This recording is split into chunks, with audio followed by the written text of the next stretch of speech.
What up, gang? Oh, what's up? What's up? What's up, my brother? All right, we live. We live. All right. Yo, Let's get it. Let's get it. Hold on. Hey, what's good, my brother? what's happening? How that bourbon kicking in Yeah, Kentucky? it's gonna go down smooth tomorrow night. I know that. Mm-hmm. Watching my one Chicago series, and then yeah, bringing the bird.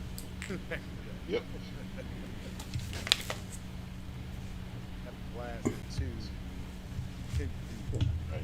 I hear you. Hey, you seeing them Xbox financials out there looking spooky? But of course, bots gonna say, "Oh my God, it's amazing."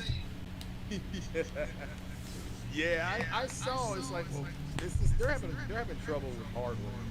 So Yeah, that's what Benji Sales just said. He just tweeted out big overall revenues for Microsoft Gaming, but on the flip side, the hardware continues to struggle. Hardware forecast for next quarter is a decline year over year, and revenue forecast points to low units. Microsoft in other areas, but hardware performance is contracting. Jesus, that's how you know that third party is out of there. yeah, I mean, The to me, it just Xbox makes console more is out of there. Yeah, it makes more sense. It's if it was a patient, you say it was terminally ill.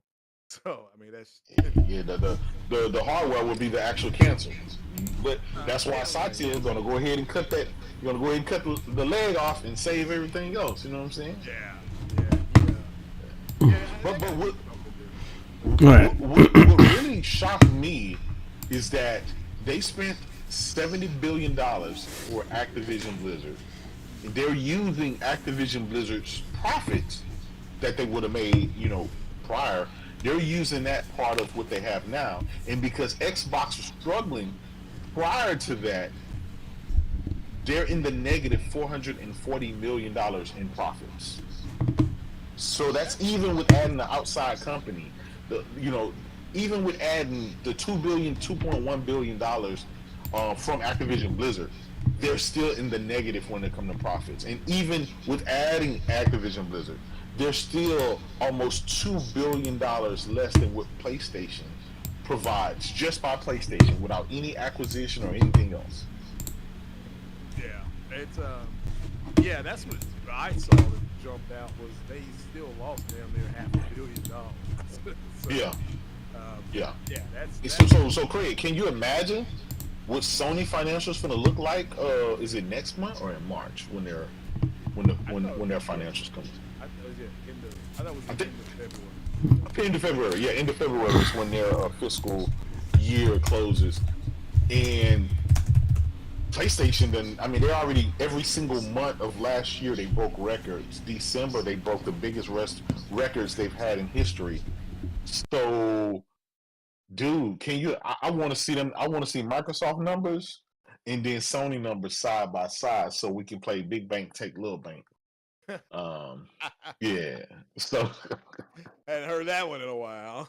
yeah, even with acquiring one of the largest, most profitable publishers out there, that still didn't help you to the capacity where you can be able to be first place. You're still behind when it comes to that. They're basically still third place, and I see.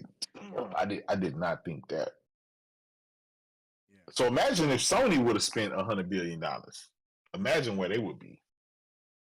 yeah, yeah, yeah. It's they got some cool. I mean, long term, I don't even see them doing some third party stuff, but have to wait and see for the official announcements. There are people talking about Hi-Fi Rush is going to be announced tomorrow, so we'll have to Nah, wait yeah, and see.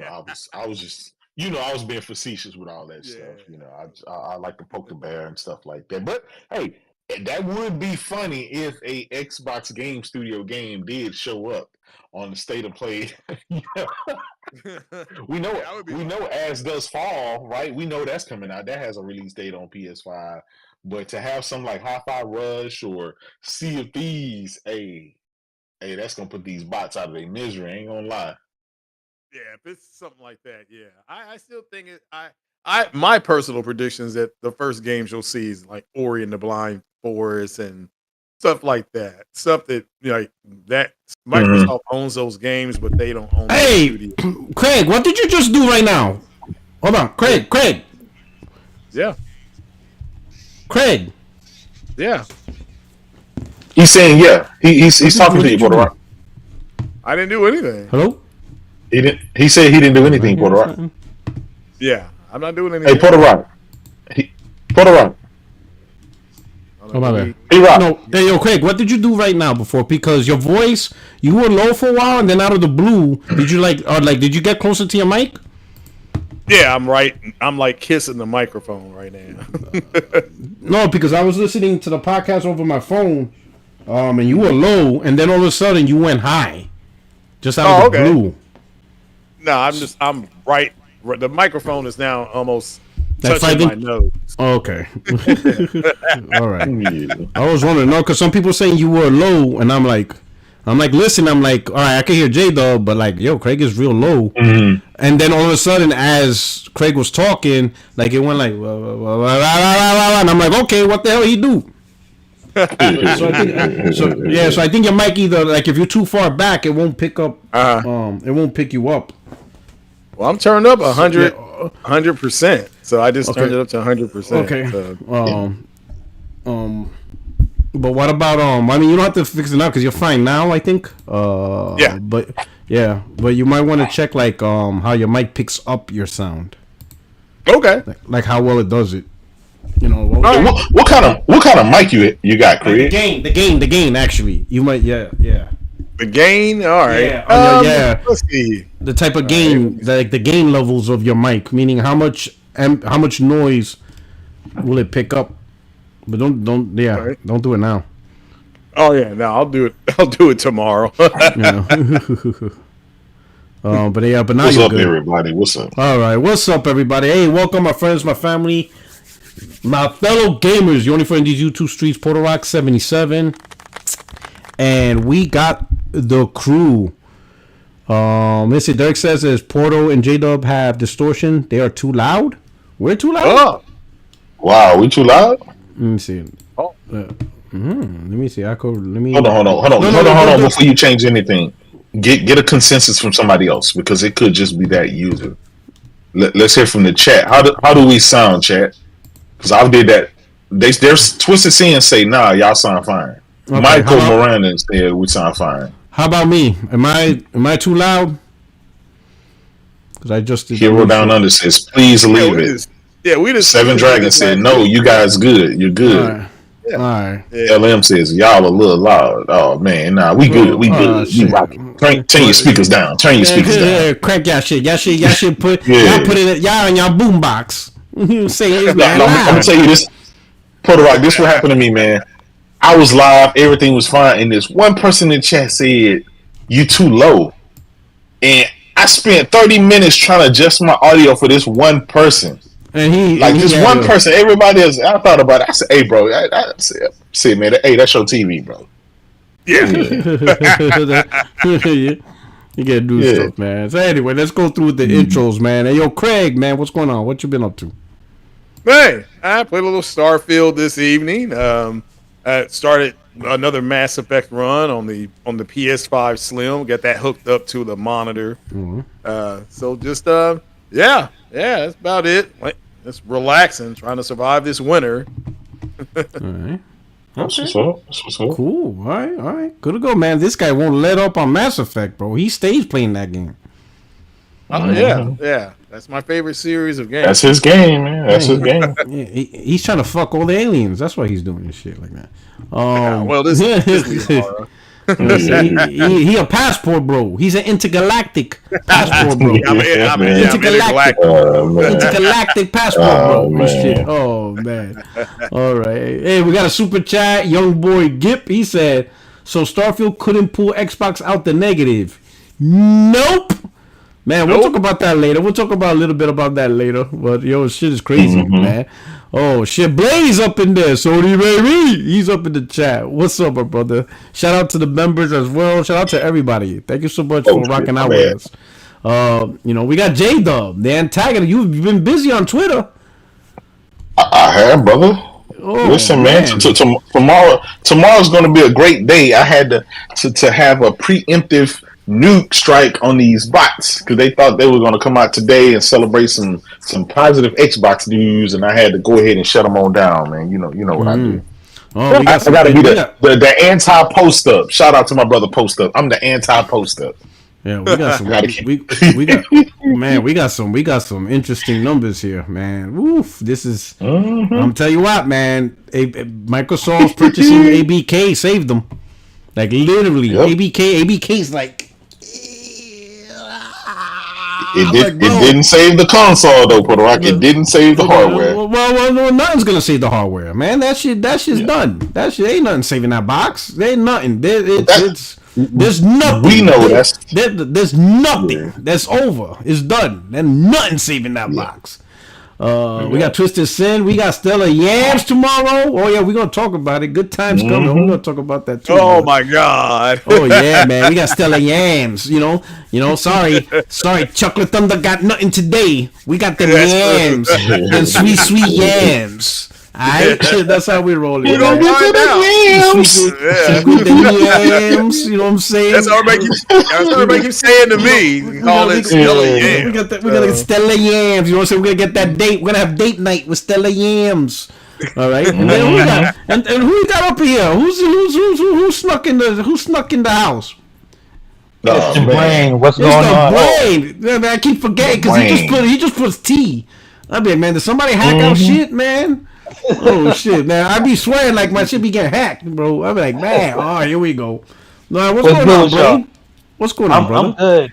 I'm good, man. Y'all haven't saw me in a while because I started a new job, and right now I'm traveling in Houston right now. So I've been pretty. Houston. You're on J Dub's way. Yeah. You on his nigga. Yeah. Did you get permission to walk through his hood? He very territorial. Did you check in? Brother? Did you tap in? I don't know Hey, I'm gonna tell you this. As long as you wear your PlayStation Nation shirt, brother, you'll be okay. You know what I'm saying? Just get him a physical copy of Stella Yams and everything be all right. You know what I'm saying? Get him them yams. Hook him up with some yams. You know what I'm saying? All right, brother. Hey, man, it's good to hear you, man. I'm glad you came through. Appreciate it. Thank you. And then of course we got the end all be all. The man who says everything sucks unless he says it's good. We got Extreme up here. What's going on, my brother? From down under. Uh oh. He ain't ready yet. He ain't ready yet. He's still positioning his $10,000 mic. Hey, is that there you go. Yeah, what's going on? My brother from down under, who flushes his toilets backwards. What's going on?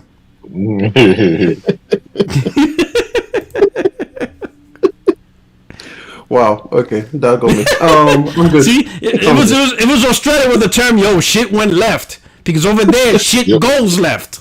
Oh man! Now you're gonna have to. Now I'm gonna watch the spiral to be like. Now he's gonna check. He's like, yeah, that shit is going. That shit did go left. Oh, that's funny. What's going on, bro? How's everything, man? What you been up to? Hey, I'm good. Thank you. Good to hear from you guys. All right, yeah, man. We got together tomorrow for you guys. Oh yeah. I'm not live streaming it because I'll be at work, whatever. But I will have a post show. I might go live for a post show. I'm gonna be reacting to it because I'm not gonna watch it at 5. So, what time it starts? It's 5 o'clock. So 5 Eastern. It's 5 Eastern. Yeah, 5 Eastern. So it's 2 Pacific for me. So I'll be at work.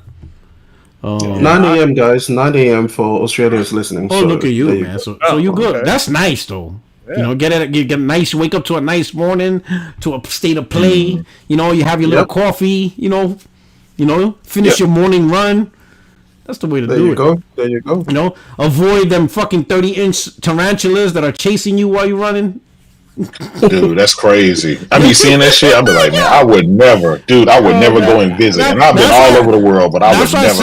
I'm telling you, when the world ends, it will be Australia surviving because that'll be like another Tuesday for them.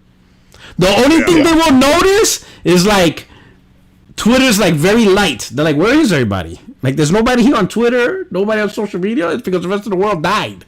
And they didn't notice. Oh, we got Tricelsius. He says, after the 1900, Xbox fired the esports division on their first day back. They just slashed their marketing team. Consolidation really sucks, man. Yeah, the esports division. Dude's got, we won. Yeah, you're fired. Grand opening, grand closing. Microsoft, give me a job, bro. Believe me, I will fire all the motherfuckers you want me to fire. I'll be like, hey, Papa, pack your shit. Grand opening, grand closing. I'll make a spectacle, bro. Yeah, you see me walk around, pack your shit out of here. Oh, shit is crazy. Oh, shit is wild, bro. This week's wild, bro. But anyway, man, I'm glad we all get together. Thank you very much. To the chat, thank you so much for coming through. We already got over 300 concurrent viewers and stuff like that with 82 likes. If you don't mind, what happened? Who's in here? Zaire is here. Nah, the Godfather, the Don King of this shit. You have an unnatural allegiance to losers. It's not like you have an unnatural. Oh shit! The man who burnt these motherfuckers. You burnt them. Stop sitting up, burp them niggas. See what happens when you say, "Hey, I'm just going to start get some milk," and you never came back. Look who you raised. Oh shit! Hey, listen, man. Don't make my goddamn babies, man. You should listen to Ben Shapiro. We need fathers in the house. Don't make my goddamn babies. I'm sterile, man. I don't know niggas. Oh man. You left them alone, bro. Not for nothing, people. The niggas been through me out the G-Ride. They got rid of my black ass. I'm black water.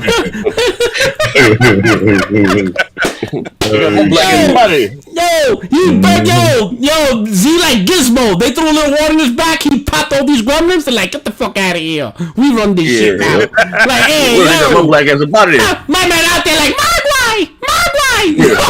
They got my black ass about it. They got my black ass about it. Oh shit! They're like, man, Z's been a bit. How you been? Yo, Z, I think listen.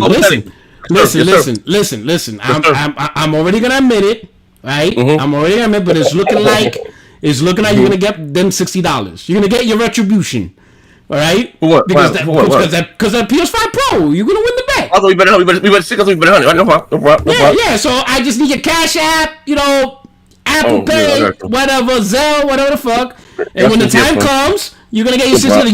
You're gonna get your redemption because of what happened in November 2017. You're gonna get your redemption. I know you would want that redemption. Nigga, I don't want no Unicodes either. I don't want no Unicodes either.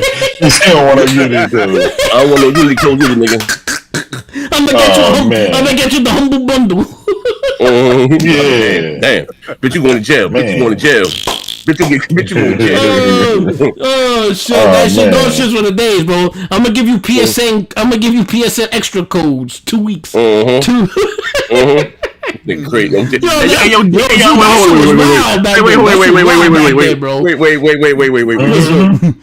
Hey, yo, bro, that was some wild shit there. Yo, that shit was wild, bro. Listen to my voice. I hate your face. Yeah. Hey, we had the bully D. We had the bully D to pay him his $20. I come back downstairs, be rocking that motherfucker. Ain't you hey motherfucking the Paul? Some guy they went in there arguing, they fighting. What the fuck's going on here? Shit. Listen to my voice. Eat your face. He says, I'm gonna eat your face. I ain't gonna lie, D crazy as hell. Bro said, yo, Z, please find the tapes. He said he was paid. I said, P-Rock, he didn't pay the man, but I'm like, come on, man. Find the tapes. He said he was paid. $20 fucking dollars? $20. He said, I give him 2 weeks of Game Pass codes. He's like, but he don't want that. He wants his $20. But he gave away the codes. He gave away the codes. He got the codes back. Assassin's Creed on Xbox 360. He gave a Wii U version. Then he hold the $20 hostage. He said, Well, if he gives me back my 2-week Game Pass code, I'll give him the $20. What the fuck? You can get that shit from use this case in GameSpot. Like, what the fuck are we doing here? Yes, sir. Yes, sir. Oh shit. Okay. Let me get the super chat. The heading. We're going to kick off the state of play, but first let me get the super chat. Youngboy Gift said PlayStation scheduling a 40-minute, 15-game state of play a day after Xbox financials is nasty work. It's almost like they knew it was dog shit. And then we got Navin. He's asking you questions. He said, Z, what was that name of that song on your pod yesterday? Which one? Listen, I don't know what it is, but it better not be the gay dude song. Don't do that here. No. Don't play that. Was it me? Don't play that song. Man. That's Pastor Joe's song. That's his custom song. Pastor Joe custom song. Yo, I don't know. You reached out to me on Twitter? Bro, fam, you said me on Twitter and shit? What? Who made that song? Which song? What? The one song you saw, the alternative lifestyle song. Oh yeah, what about it? He reached out to me on Twitter. Them dudes? Yeah. Because that shit had like 2,000, that shit over 100,000 views. Now anybody put that shit. 1,000 views. Yo, you made them. Yo, like, yo, you made a hotline. I made it to a hot song. It's like the niggas with the cool song. Their own shit than they did. It's like the niggas with the cool song. You might rock the cool song, right? So fucking the niggas sued me too. Like, what nobody talking about that cool song, bro? They niggas came back and clapped my black ass, bro. They spent the block on me. This dude got more views on their own shit. Thank you for the promotion. You know what I mean? Yeah. Oh shit, this motherfucker's gonna be on Just Judy. Oh shit. He's like, yo. Oh, she's gonna be like, hey, yo, Judge, they made it a hot live. I made it a hot song. Like, what you know what I mean? They popping in the street. Yo, they should be happy. I put them on the map. I made them. Nah, for real. I like the song. Ain't song kind of catchy, bro. Kind of talented, bro. You kind of talented, man. The first time you play that song, I'm like, yo, what is he playing, bro? Where did he find this song? Yo, trust me, I know, man. Oh, he said the song when the podcast ended. That's me. Oh, I got you, bro. It's my shit. That's mine. Yo, so let's say my mic peaking. Why is man loud? I think that's the Puerto Rican in me. Oh yes. Now you good. Listen, just turn down flipping. Listen, no, I think they're saying my shit's man loud. Here we go. Let me load. Yeah, I was just watching. Them. See, shit. Audio was loud. It was low or is loud? No, it was like it was loud. Like everything was loud. So I lowered it. I lowered the gain. Yeah. So y'all let me know. Y'all let me know if it's good now. He says it's always peaking. For smoke is like, oh shit. Hey, you know how Z is. Z comes in, this shit gets crazy and stuff like that. Oh man. Let's start the topics. Let's talk about a state of play. All right, let me read this. Let me get through it. State of Play returns this Wednesday, right? Join us January 31st for 40 minutes covering 15 plus games, including Stellar Blade and Rise of Ronin. Hi everyone, 2024 has just begun. It's time for our very first State of Play. The broadcast will be over 40 minutes long and feature guest appearances from some of the most talented minds in gaming. Among many other updates, we'll feature extended look at Stellar Blade and Rise of Ronin, 2 great games coming to PS5 this year. And we will give you a new look at other titles coming to PS5 and PSVR 2 in 2024 and beyond. The show begins Wednesday, January 31st, 2 p.m. Pacific, 5 p.m. Eastern, 10 p.m. GMT on YouTube, Twitch, and TikTok. Here's to a new year of great games. The live stream may include inappropriate for children. Regarding live stream video on demand, blah, blah, blah, blah, blah, blah. All right. So we'll start out with Craig. We'll start with Craig Mack. All right, Craig the Messiah? Craig Mack. Yeah. You know, we got top flight series in the world, Craig. What you think about this? I mean, what am I expecting? Yeah, what are you expecting? Just Stellar Blade and Rise of Ronin and maybe an update on Kojima's game, possibly. But Death Stranding 2? I'm not. Maybe Death Stranding 2, not the Postman 2. Yeah, the Postman rings twice. Yeah, but I'm not. That's game I don't get too high or too low. That was his shit right there. Yeah, why don't get too high? That's my game of the year. Yeah. What? Death Stranding? Yeah, that was Yeah, shit. you know that's my shit. Pardon me? That was my Pardon me? shit. No, I'm gonna stand on Them that. doogie bombs we did it from. Them was them doogie bombs. Oh shit. My man was balancing packages and shit. Yeah, it was that was all fun, and but when you got those exoskeletons, it got a lot easier. But you got the exoskeletons. But yeah, no, I'm not too high or too low on it. I'm gonna react to it live. Post live about 7:15 tomorrow. Just we'll see what they have. I wouldn't mind seeing some more on Exodus. That's just a personal wish, but everybody's obsessed with this Stellar Blade game. Even though I'd rather have a Phantom Blade than a Stellar Blade, but that's just my opinion. Okay. All right. So, what would you say? What would you say be your main game that you're really looking forward to seeing? Oh, hopefully Final Fantasy VII, the Rebirth. Okay. That's what I'm. Fingers crossed we get something on that, and that's for me personally though. But I just hope I hope they have a good show. I know these fanboys are out here hurting. They need information so that you all will give them super chat money. So, shit. Yeah, they need. Shit. They need. We trying to make an honest buck out here, bro. We got these little dogs and shit. They don't know God. How you a preacher? He ain't no man of God. He ain't no man of God. Who get that man your money? Jesus. He mad at the basket, with the ushers passing the basket. You know what I'm saying? There you go. All right, my brother. Yeah, I hope it's a good show. Okay, all right. Let me know if my mic is better. Extreme. What's going on, man? So talk to me. State of play.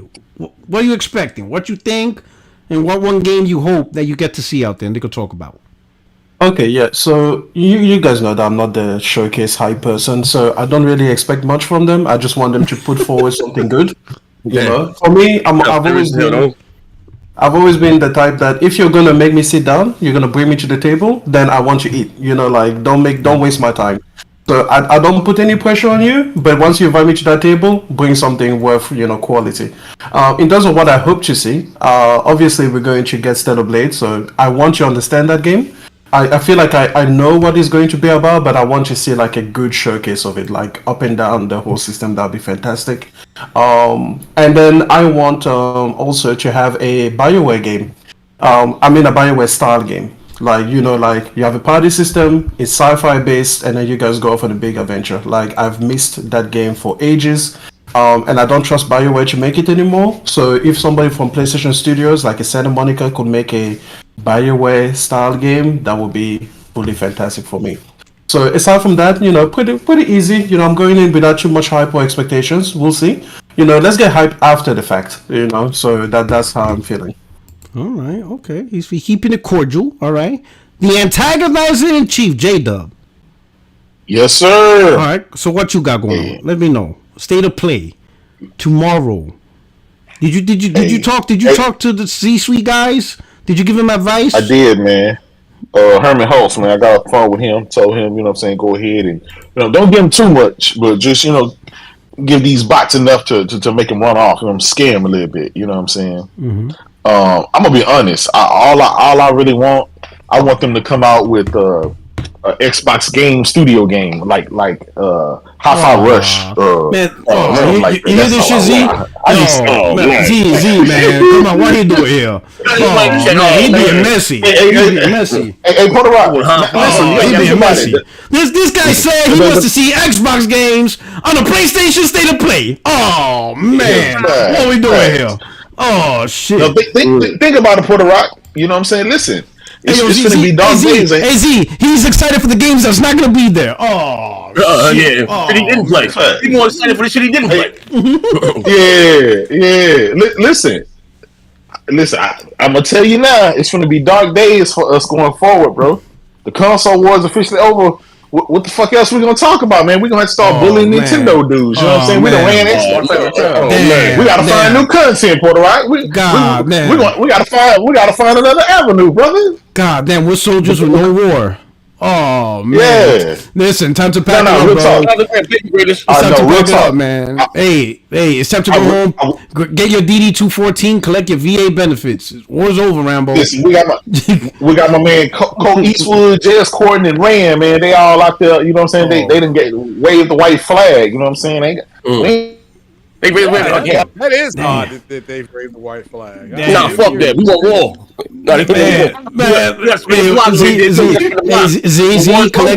Z, collect your VA benefits, dog. It's over. We're gonna be them old dudes in the American Legion. Get together once a week. We're gonna get together at the lodge. Hey, no, man. I ain't over. I need a dead body out there. They did me dirty. They said I was like making fun of Owen. They got for Christ said he made fun of Owen. Oh my God. There's diabetics out there. I got to play very goddamn play. Hey, yo, we all gonna get together every Saturday at the lodge. You know what I'm saying? Now time is over, bro. That's it. The war's over, Rambo. I need a dead body. I need bodies like that. That's it. Right? You gotta go to the clinic, collect your VA benefits. That's all you get. You're gonna get a check for the rest of your life. That's all. Oh man. Oh man. All right, Jada. What else? Anything else, man? Hey, Jada, what you looking forward to the most, though? Besides Hi-Fi Rush. This dude. Drone went out. Drone. Hey, Drone passed out. Jada. Oh shit, they got him. Oh hey, man. Drone. Filthy. Ricky! Oh, they got him in the alley. All right. All right. We're gonna go to the brain. Hey, yo, the brain.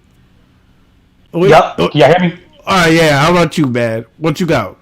State of play tomorrow. 15 plus games. What you think? All right, so the only one game that I'm actually looking forward to is the Stellar Blade, because I'm still trying to figure out if the game is good. Yeah, exactly. It gives off one of those mobile game feels, whereas the graphics, what is actually being advertised as being different. Like it reminds me of one of those Korean or Chinese developed games, whereas the advertisement. Well, there we go. All right, that kind of lowered my expectations, but I'm still looking forward to that because the yams. But then also, as far as the state of play itself, I don't got high expectations for it because ever since Sony started doing the state of plays, I haven't been really impressed at all. So I'm not gonna go in there and think, I'm gonna be blown away like how I was back in, back when Sony was doing the what was that, E3 2018? Nah, it's like, all right, what if they show some good games? Good. If they don't, then I'm cool because I'm not buying into the hype. That's all I got. All right. Oh, so you on that extreme energy? Just wait and see. As it should be. And then if it's great after the fact, you celebrate. If it's not, call it dog shit. Yeah, I've been disappointed too many times. Oh, yeah, my bad, y'all. My bad. I was trying to stream on Mixer, and you know what I'm saying? That shit didn't work. My bad. You got his Steam account. Shit! My man said.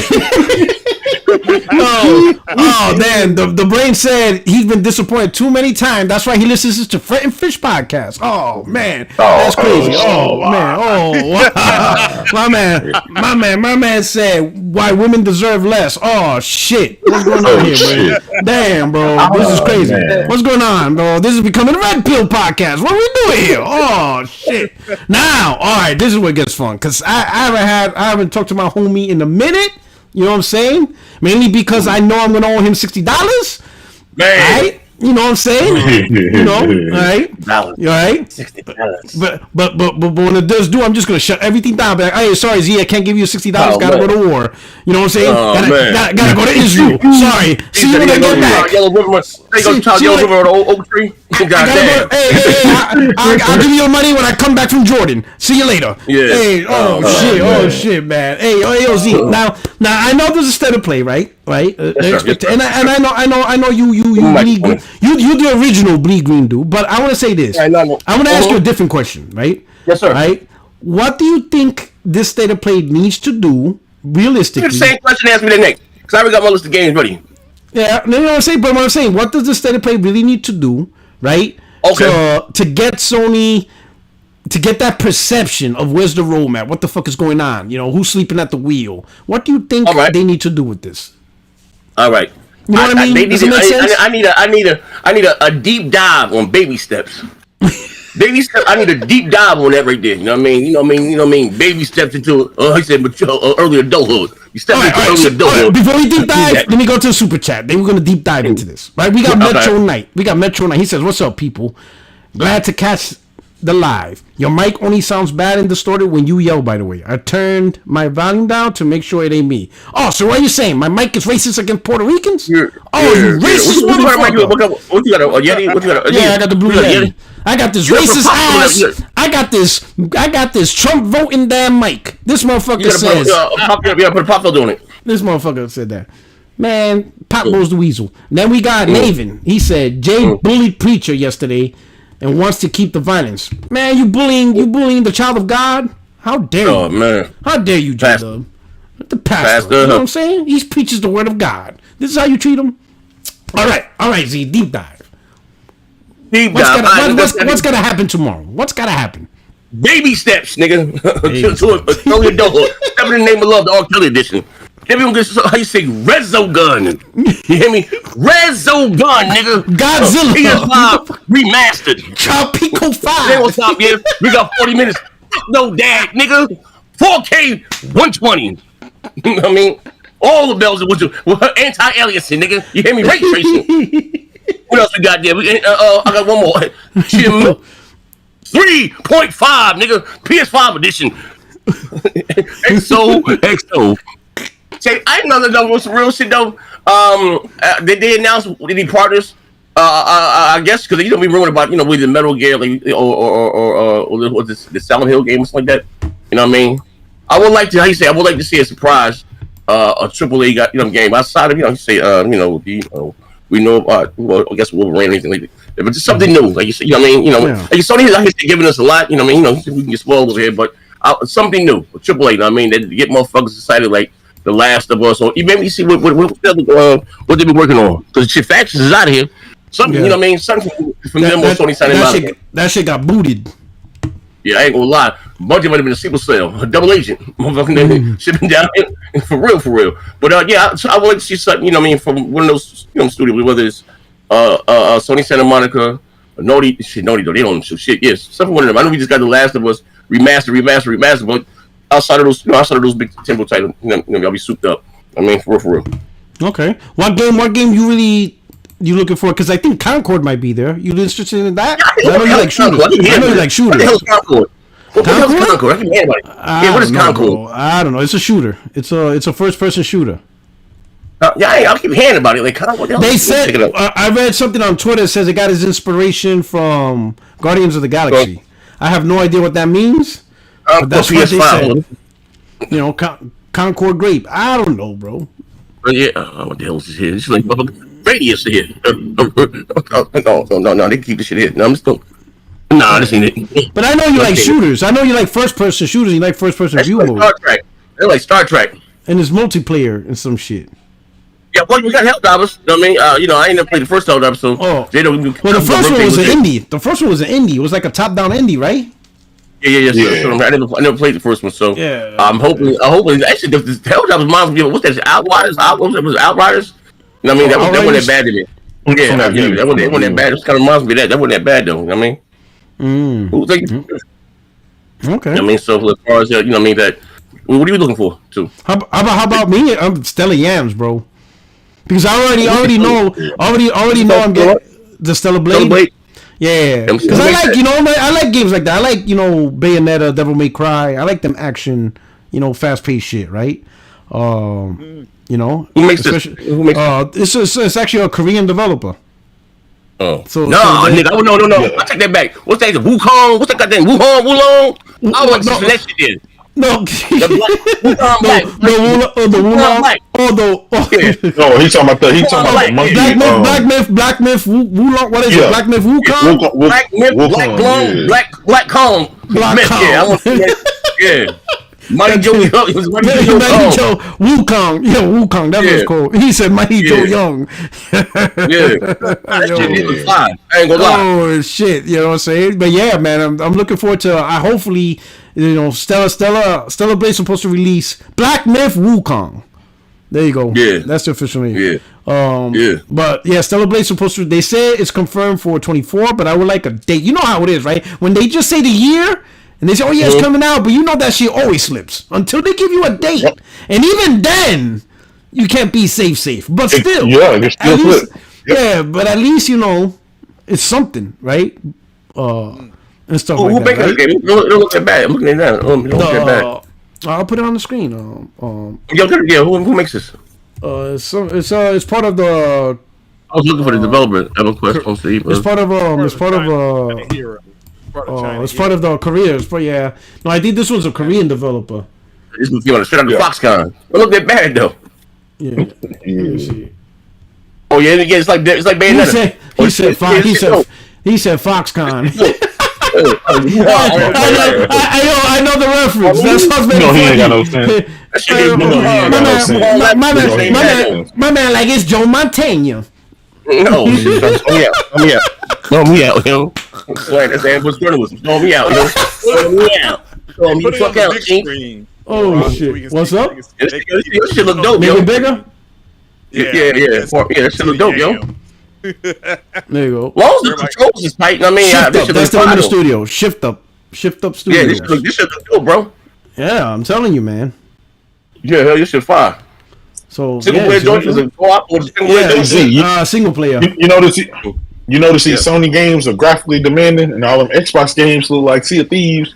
Oh shit! Yeah. But this shit hit dope though. I like this. I like that. I mean. I'm sure check out this Rise of Ronin too. Everybody keep talking about that shit. Rise of Ronin. Oh yeah, Rise of Ronin is another one. That's from Team Ninja. Yeah. Yep. It's like that. What's that goddamn game? Ghost of Tsushima. I'm saying, yeah, this shit dope too. All this shit too. Yeah. Yep.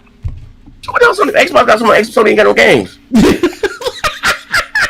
Oh, now Z. Now you know these motherfuckers. Come on now, bro. They've been saying they got their bullshit on repeat for the last decade, bro. Bro, you ain't launched Activision for real. They still referring to 2013 when they really didn't have no games. Yeah. No, they had games then. It was a 720p box. They got games now. That shit they had. We liked about the quantity of Titanfalls and all that shit. The Kill Instinct. They ain't got shit now. Yeah. Oh, this shit look pretty good here though. Oh, this shit look dope. That shit look at that, boy. I just hope I don't know how you see the controls and gameplay they go together. Like that shit. That shit fire though. Good boss battle. Look at that. Because I ain't gonna lie, I ain't like that goddamn Niho shit. That shit. What the hell is this shit here? This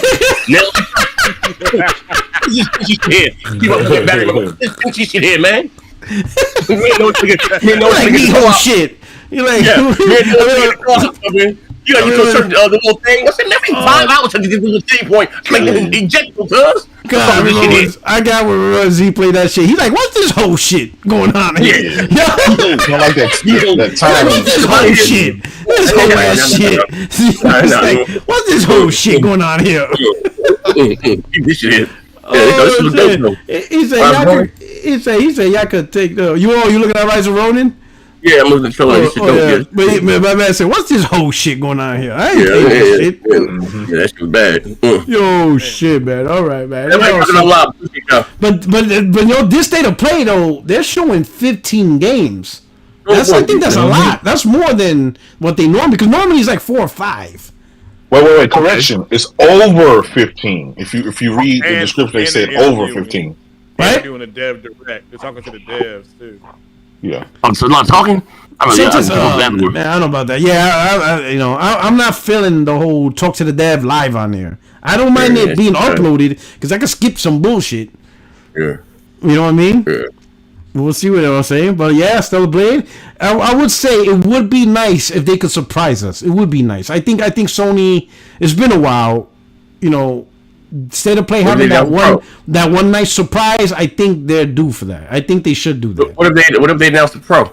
That'd be dope. That's for you because you got $60. No, I'm just saying. This guy, you go live on the air. Be like, get that Puerto Rican motherfucker up here now. Where's my money going?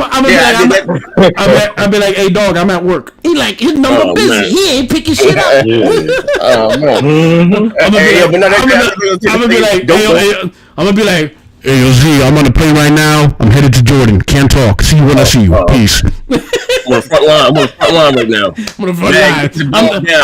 I'm defending your rights. Heavy mortar fire. Respect your veterans.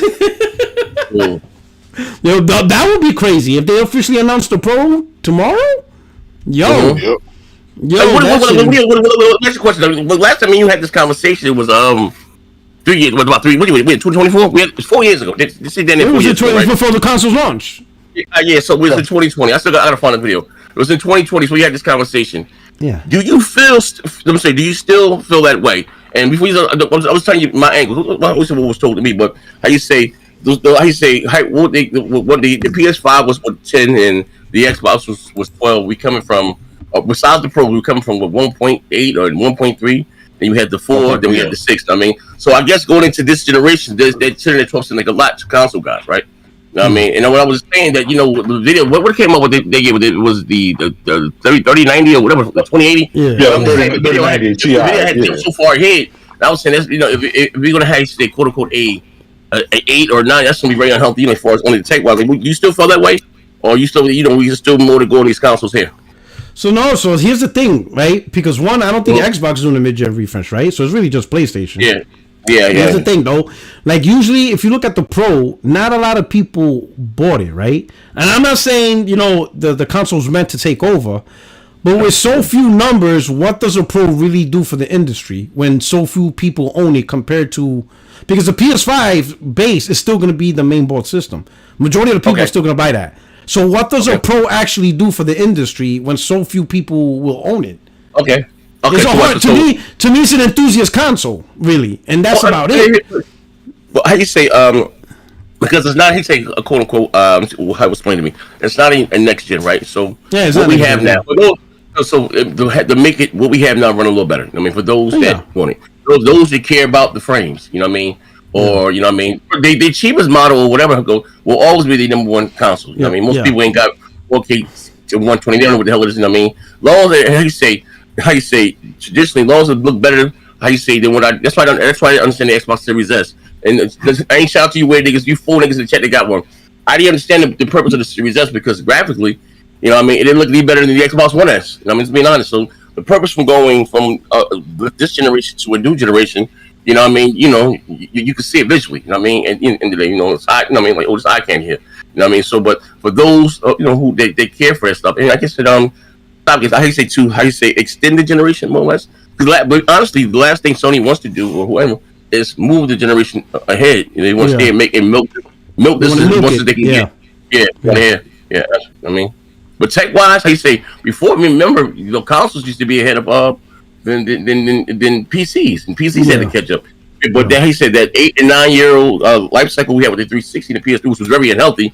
I know why Sony they lost a lot of money. Sony with the Blu-ray now cell processors and Microsoft with the Red Ring of Death. You know what I mean? That's why traditionally consoles cycle they was only like 3 or 5 years, 4 to 5 years. We can do the hardware, but it's not the case anymore. You know what I mean? Games are bigger, they take longer to make, more expensive. So at the end of the day, nowadays they probably don't cost that much more either. Money wise, the same architecture. You know what I mean? Yeah. I just hope the Pro they actually, because you seen the PS4 Pro, right? It was pretty light for for mid-gen refresh because all they focused on was resolution and frame rates, but they didn't do like what the One X did, 4K textures and all that other advanced stuff, right? I'm hoping they put a little oomph on this one, like make it really noticeable. Obviously, it's not a next-gen console, but it shouldn't be just a little bit more. It shouldn't be a little bit more, right? I'm gonna tell you. Let me tell you why. To the average gamers like you, me, and others, it won't be a big jump because most of us game on PC as well. and you're expecting a $500, $600 box. I don't game on PC. Wait, no. I'm just saying in general. You do have a powerful PC, regardless whether you game laptop, whatever. So what I'm saying is, if you already game on PC or you've played games on PC and you've seen the high frame rates and high resolution, you can't expect a $500-$600 box to impress you after you've already seen better and you have the options before. This is for those who are coming from the PS4 or the PS5 and want more. They would see the biggest jump, but for the average Joe boy that has a PC, it's like, And you got guys out there with 4090s out there talking about it better do this and it better do that. It's like, motherfucker, you don't spend $2,000 on your GPU alone, but you're not taking that into consideration. This is a $500. There will always be handicaps because of that. Yeah. Motherfuckers are just cheap. That's just what it is. If they came out with $1,000 console, there'll be me, maybe M, maybe Z, maybe. Gotta go out and buy it, and after that, that's it.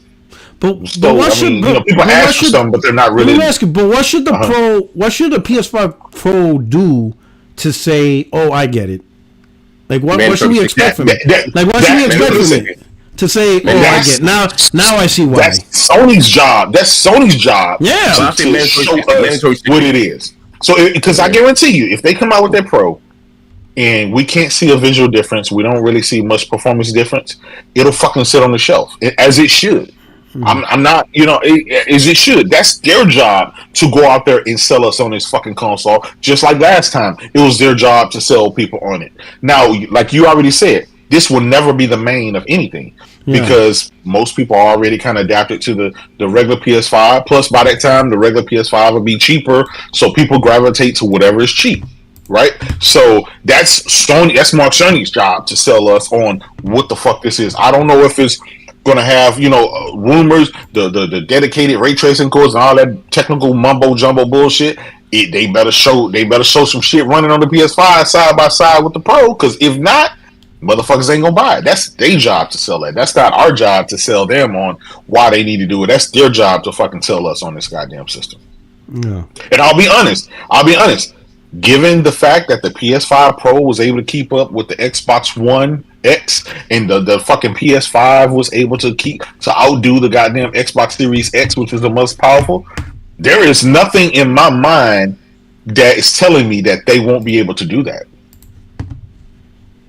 If the PS5 is already kicking the Xbox Series X's ass, right? Imagine giving them motherfuckers another 10. Imagine it being another, 20 T-flops instead of 9 T-flops, right?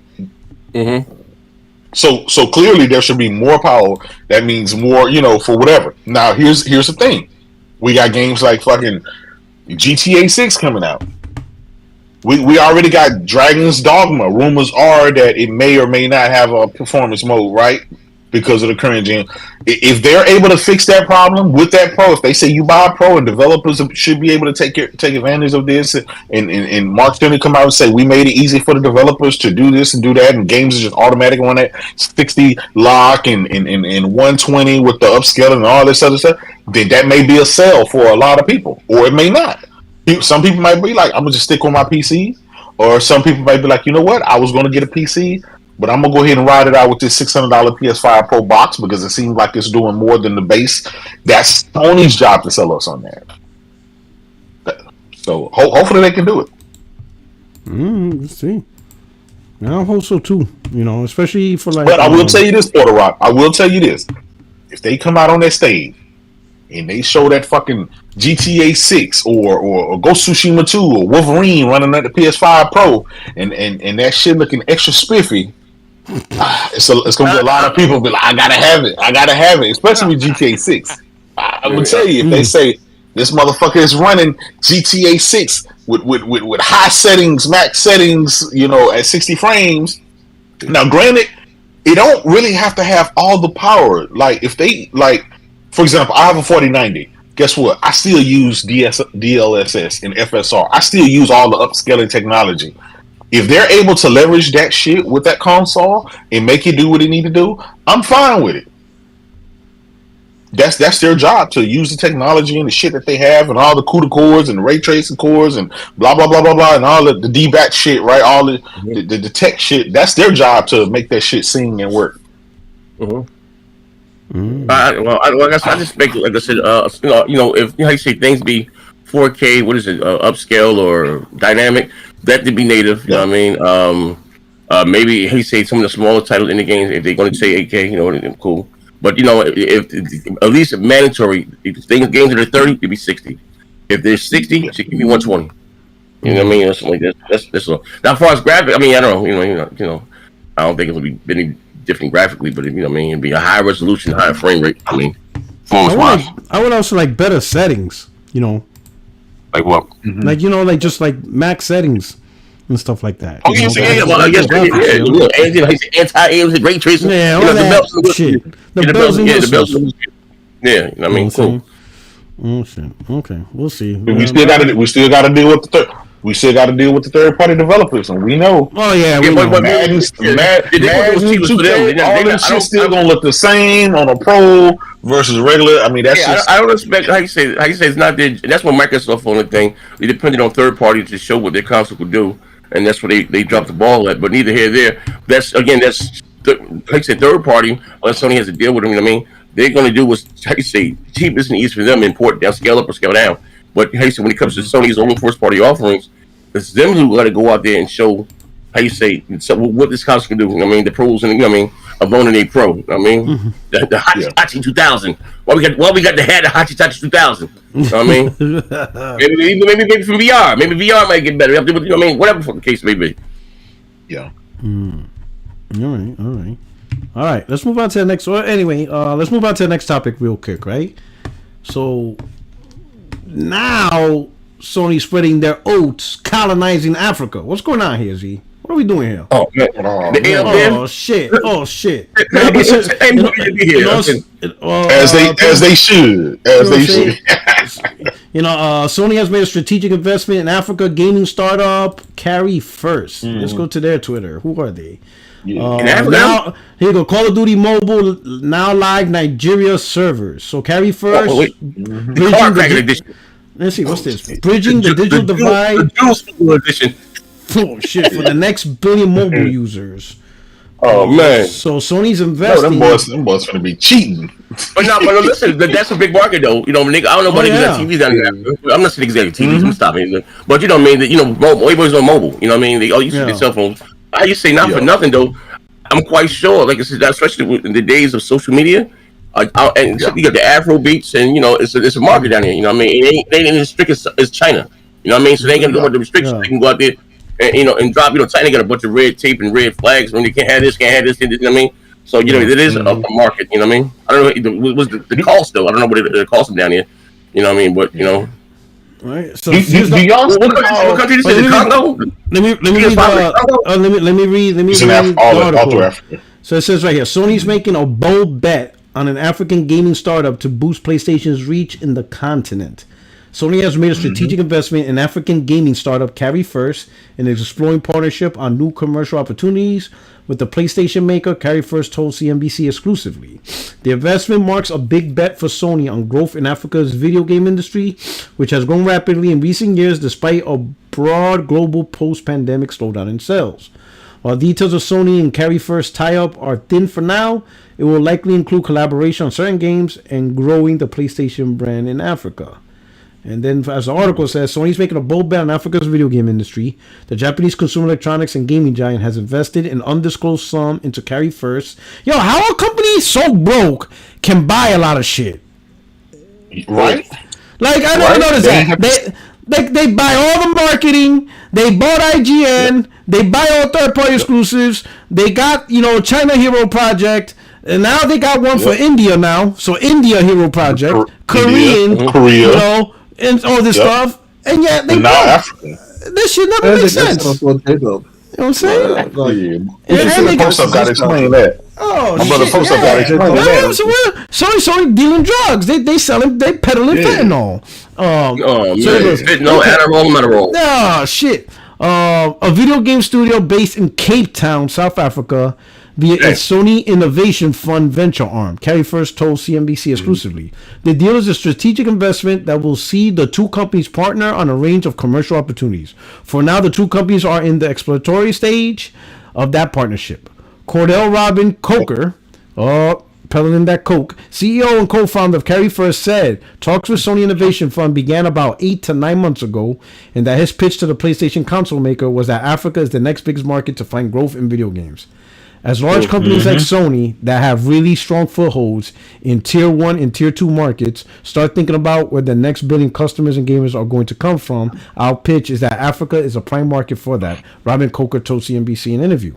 We believe very firmly that there is an incredibly underrated console opportunity in Africa.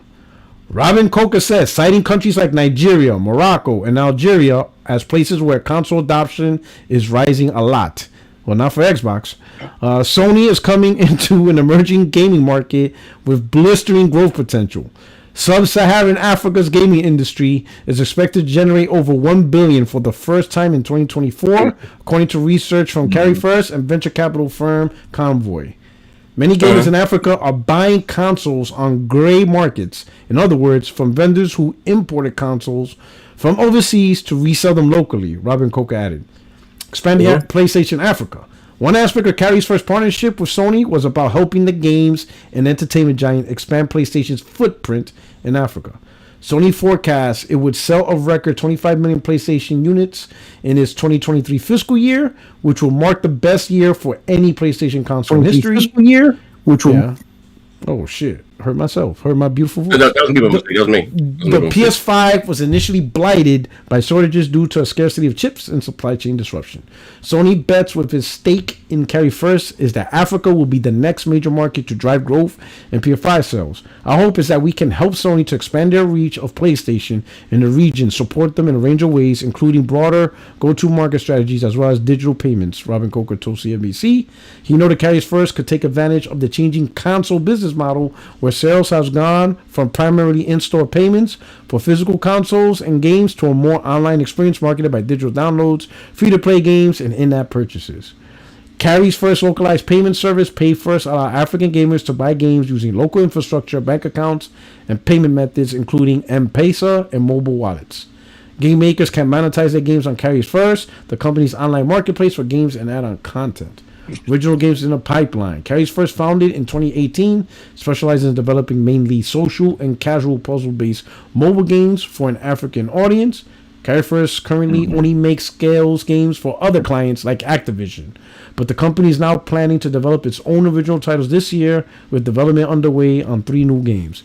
Little is known about the original games for now, but Robin Coker says he's very confident about the roadmap for Carry's first original titles, and that he firmly believes the company is on track to launch its debut first-party game sometime in 2024.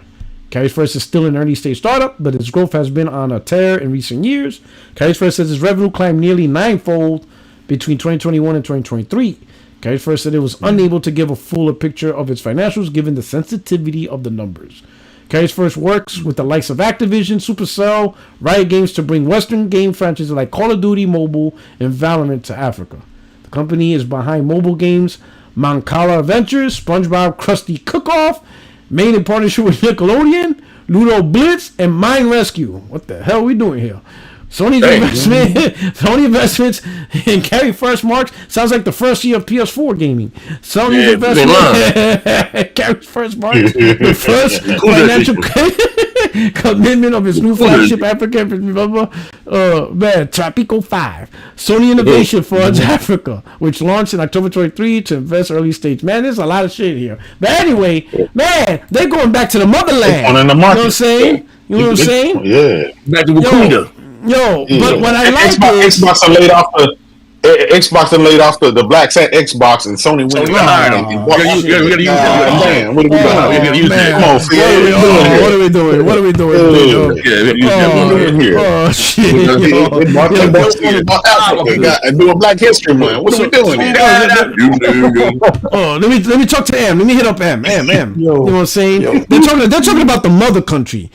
You know, the cradle of civilization. You know what I'm saying? There we go. How you feel about this? You feel proud? You be like, yes, bring more games to black people. Hey, first of all, yes, absolutely. Also, get more games created by black people. Yes. But Yes. in terms of Absolutely. in terms of just a business kind of outlook, it always kind of made no sense to me that these companies were so weak in the African continent. I mean, the USA has a population of 330 million people ish, right? Guess how many Nigeria has just by itself? Nigeria has 213 million. So they nearly have 2/3 ish of the population of the USA, and that market is completely underserved, and that's just one country in Africa, So it definitely makes a lot of sense that at a certain point, you actually want to create the infrastructure for people to get their hands on your product and also get them at a price that is affordable. Because, like I've said this before, but when I went to Cameroon, which is neighbor to Nigeria, the PlayStation 5 was about 3 times more expensive than it is everywhere else in the world. Like about 3 or 4 times more expensive than in the US. And that is because either you're going to get it from the grey market, like they said, or you're going to import it from Europe, or you are going to basically just buy it from sellers that may just be, scalping. So you have all of these things, and then if you get it from a shop like Carrefour, which is a French-based kind of like supermarket, like the Aldi or the the Walmart of France. If you get it from there, because they have some stores in Africa, but they will charge you a huge amount, import taxes, everything like that, and that's how you kind of end up at that price, right?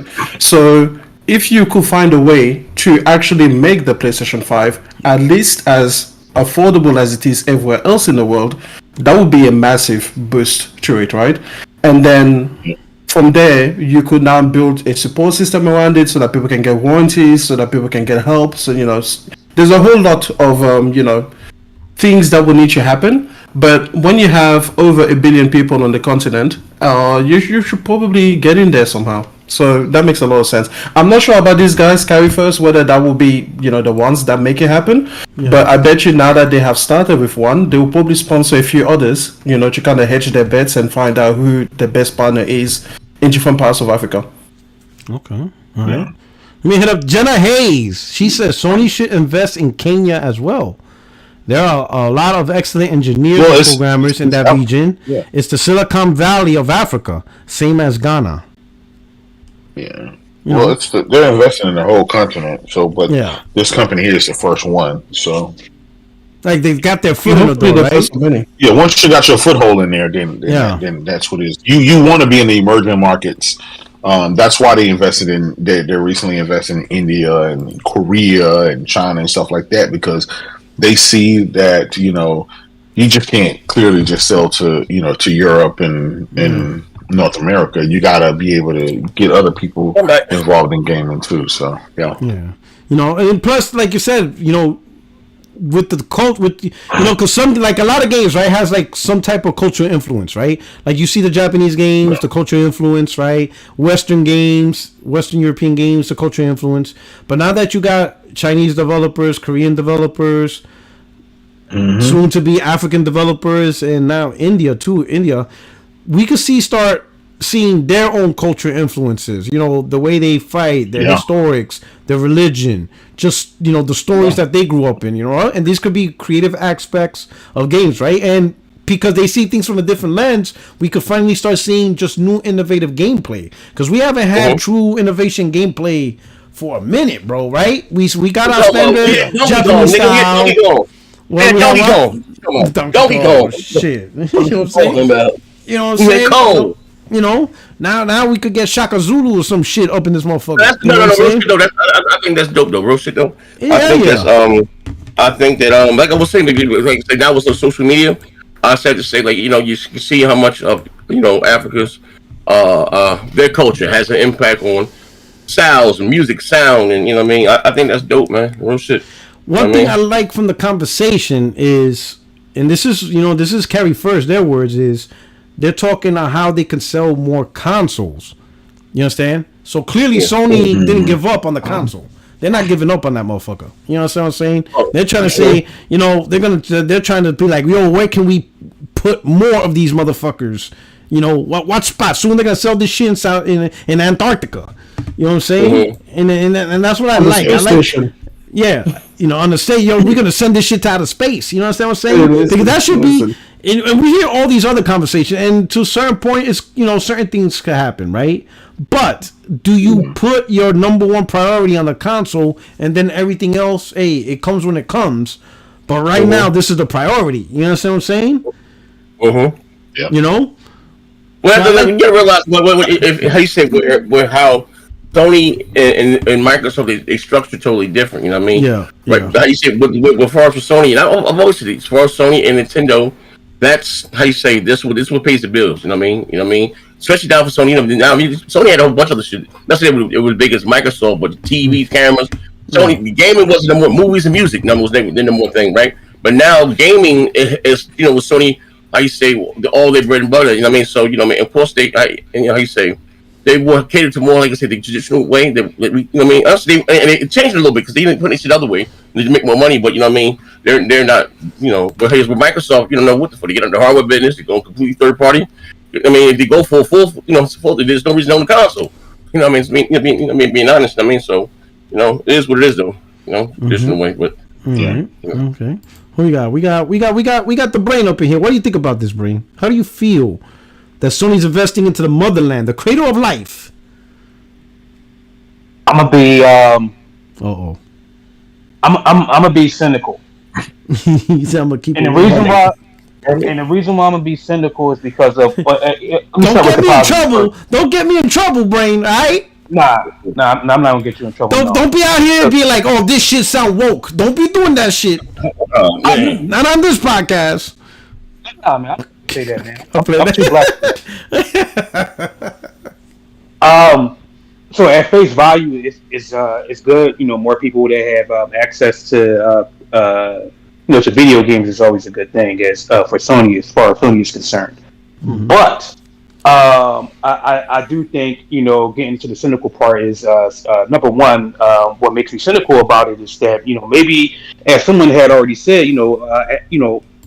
Africa just didn't just didn't start or just became rival to Sony or whether it just didn't existed. I'm thinking maybe what were the precursors in the past that made Sony apprehensive about looking at or taking Africa, and I hate to use Africa because Africa is a continent. It's the equivalent of saying all of Asia or all of North America. Let's use countries.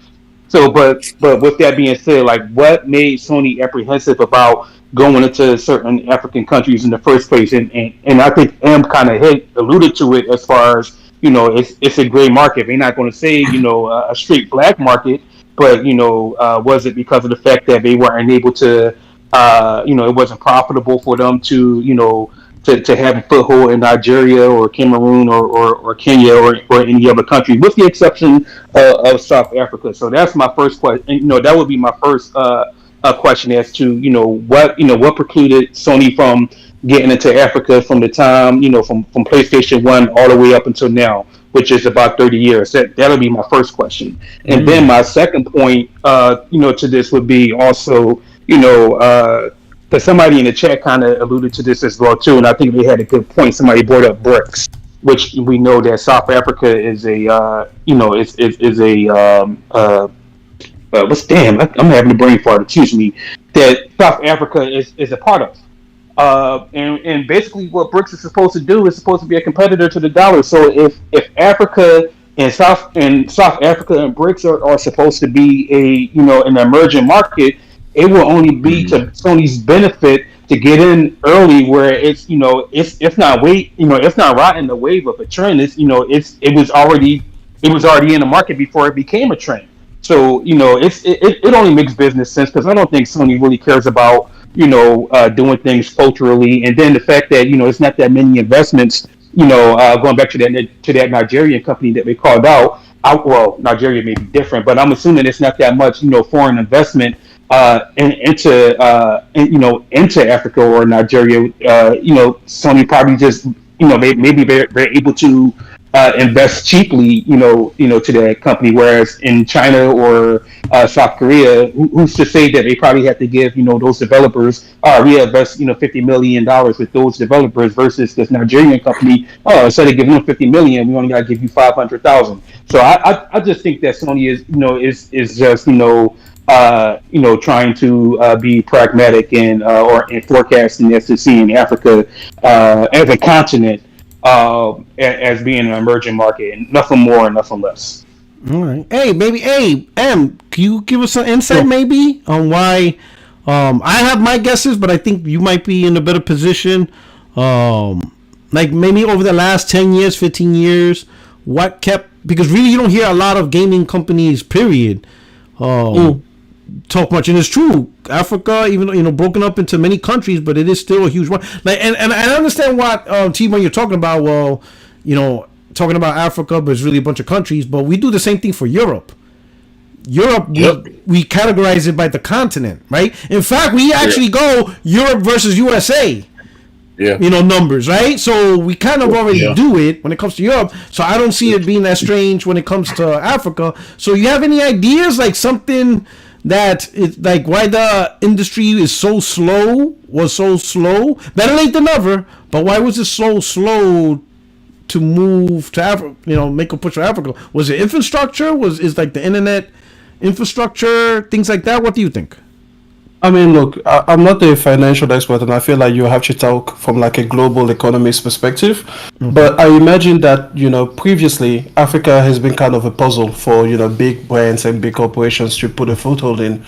Number one, when you don't have like a stable political democratic environment, that makes it really hard to kind of like count on, okay, the rules that are standing today are going to be the same rules that are standing tomorrow, right? And, for these companies, those are big billion-dollar bets. If you're going to now establish, let's say they were going to put something like a small, like even a regional headquarters in there, it takes a lot of personnel, lots of manpower, and suddenly if there is an economic downturn that is precipitated by the unstable kind of political environment of a country, that makes it really scary, as a proposition. Number two, one thing that I discovered when I went recently is that in Africa, well, at least in Cameroon, a lot of people actually rely a lot more on mobile payments than they do like having like a proper bank account. Like they have bank accounts, but it's like most of it is mobile money that they use. So if you imagine like mostly relying on your Venmo or your PayPal rather than swiping your card, and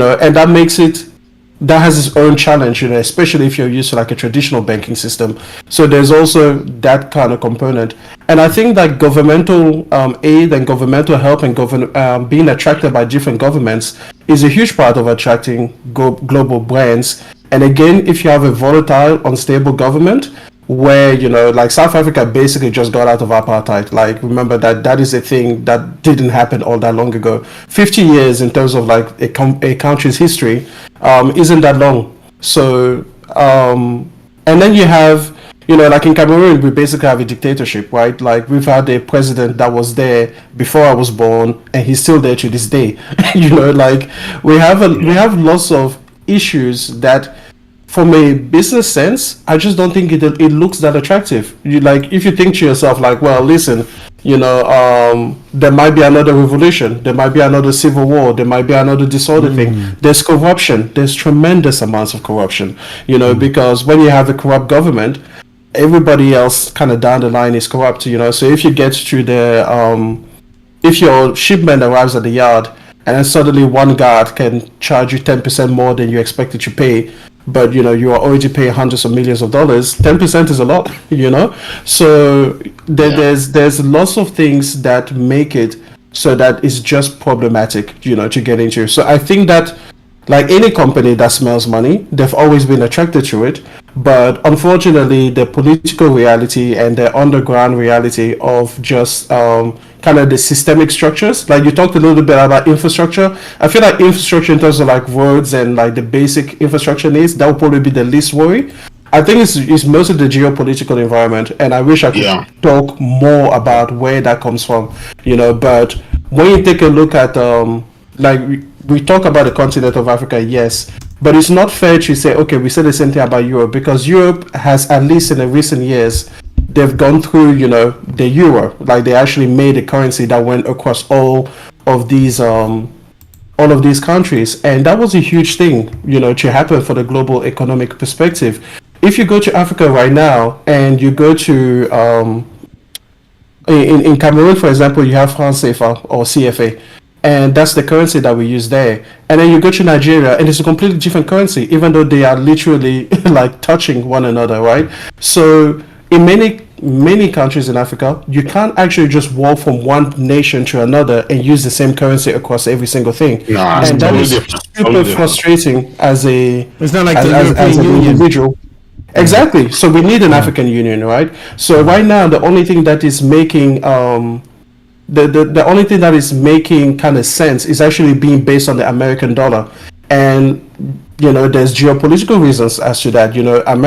America has a huge presence in Africa. They want to keep that domination. They want to keep the American dollar being kind of the standard world currency.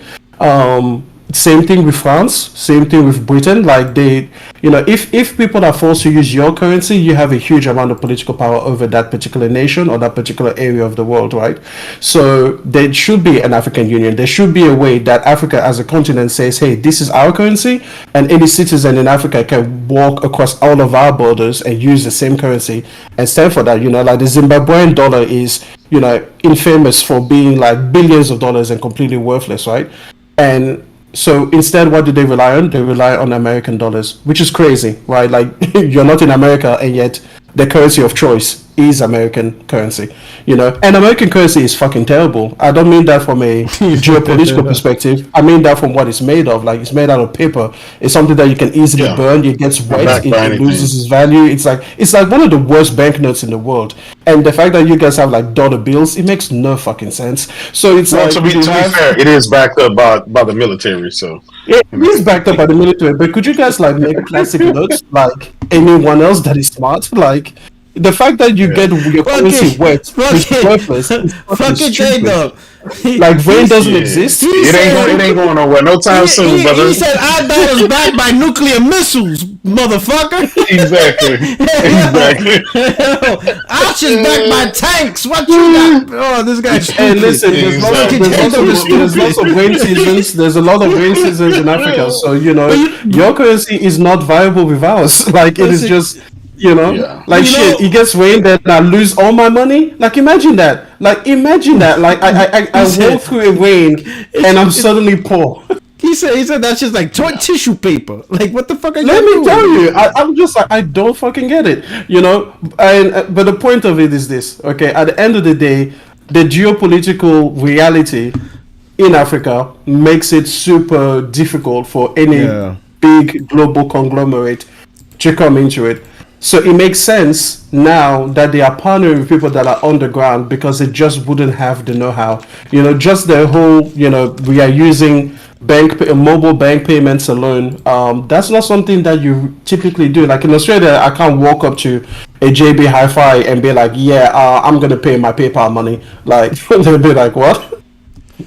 Like, you better get a real bank account. Like, this is some grown up shit. Like, you're going to Venmo us? Like, are we pals? Like, what are you supposed to do? Give us your pay ID? Nah. Whereas you go to Africa, to Cameroon again, that's the only place that I've been to. But I was at the grocery store, and then the grocery store had a number, right? And then if you couldn't pay by cash, you could just mobile money transfer that amount into that number. Like every cashier had the number for you to do the transfer at, and I was like, oh, this is completely different. Because my actual bank card was useless. Very few stores have an actual swipeable, kind of like put your card here and put a PIN code, and then that's how you get the money out. So yeah. All right. So hey, I'm just showing a picture of I guess the top dogs of Carry First. So this is them. They got the token snowflake. What? Isn't that fun? How white people are token in Africa? We should do more of that. I'm gonna just say this. One day when I have grandchildren, I'm gonna tell them, "Hey, these are the members of Fresh and Fit podcast." Oh, shit. That's what I'm gonna tell them. Who are these guys? Who are these? They're gonna be like, what are these guys? Oh, that's the Fresh and Fit podcast. Oh man. No, man, but hey, you know what I'm saying? I know Z's kind of uneasy after that Nigerian scammed him out of all his money. Oh shit. Oh man. Oh damn. Oh man, Paul. Oh, hey, man. let me do something that's crazy, bro. Let me go switch up to the next topic, man. This right over here. You know, Embracer, man. Yo, what? It ain't nobody's job safe out here. Who's gonna be left to make games? Embracer laid off 97 Eidos employees and cancels new Deus Ex games. Wow. Yeah, what the Z, man? They bought up. Man, They bought everything. Goddamn it, Ran. You know what I'm saying? Ever since we stopped the multiplayer podcast, shit went left. Yo, we should do a reunion. We should do a reunion show, yo. I just thought about that. That would be nice, but they ain't fucking with us, man. You think I would love it. Us, K-Mega, who else? D-Batch. Alex. Yeah. Trying to get He-Bot. Yo. Yeah. Oh, yeah. It's last. I came in at the ass end of it. Oh yeah. I ready to be real. Yo, you had to be at the heart of that shit, bro. Yeah. Oh my god, you missed. Yeah, nothing though. Multiplayer was just as epic and iconic as motherfucking BGST, bro. Most people don't know that. That was a different version. Yeah, BGST was the spark. That was epic, though, man. I mean, that should be. There was two things happening on Sundays: football and BGST, bro. Those two. You were doing two things. You were watching football and you were watching BGST, bro. Because that shit, bro, there will be nothing. Yo, these dudes came up with every week it was damage control, and they executed it perfectly. In my mind, I went down. Probably believe this shit in the power of the cloud, nigga. Yeah. I believe in all that shit, bro. What you talking about? I ain't know no better. I was a child. I was naive.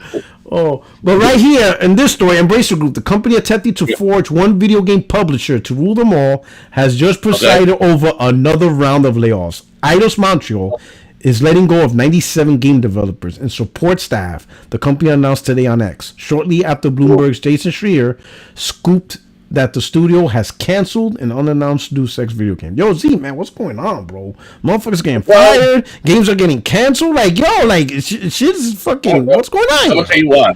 Well, I'm gonna tell you why. Because, how you say, I guess a lot of companies haven't evolved. You can see now what's popular now. The free to play, the Fortnite, just like the other, you know what I mean? And not how you say the traditional way of gaming. Well, I'll give you an example, right? You look at a game like Assassin's Creed, and I love Assassin's Creed, right? But it's why we haven't had a Splinter Cell. You know how you say now Assassin's Creed, you got to play it, you love it, but you go to them. It didn't used to be that way, you know what I mean? I guess I could say for games to be bigger, not bigger, but games are bigger. Cost more because money goes into advertising. That you know what I mean, they can't, how you say, turn the book. Look, what they released, Saints Row, right? You know, y'all know that's dog shit, but they wouldn't bought all those titles and shit, like, you know, because they were already selling. You know what I mean? Instead of they say making new IPs or milking something, you know what I mean?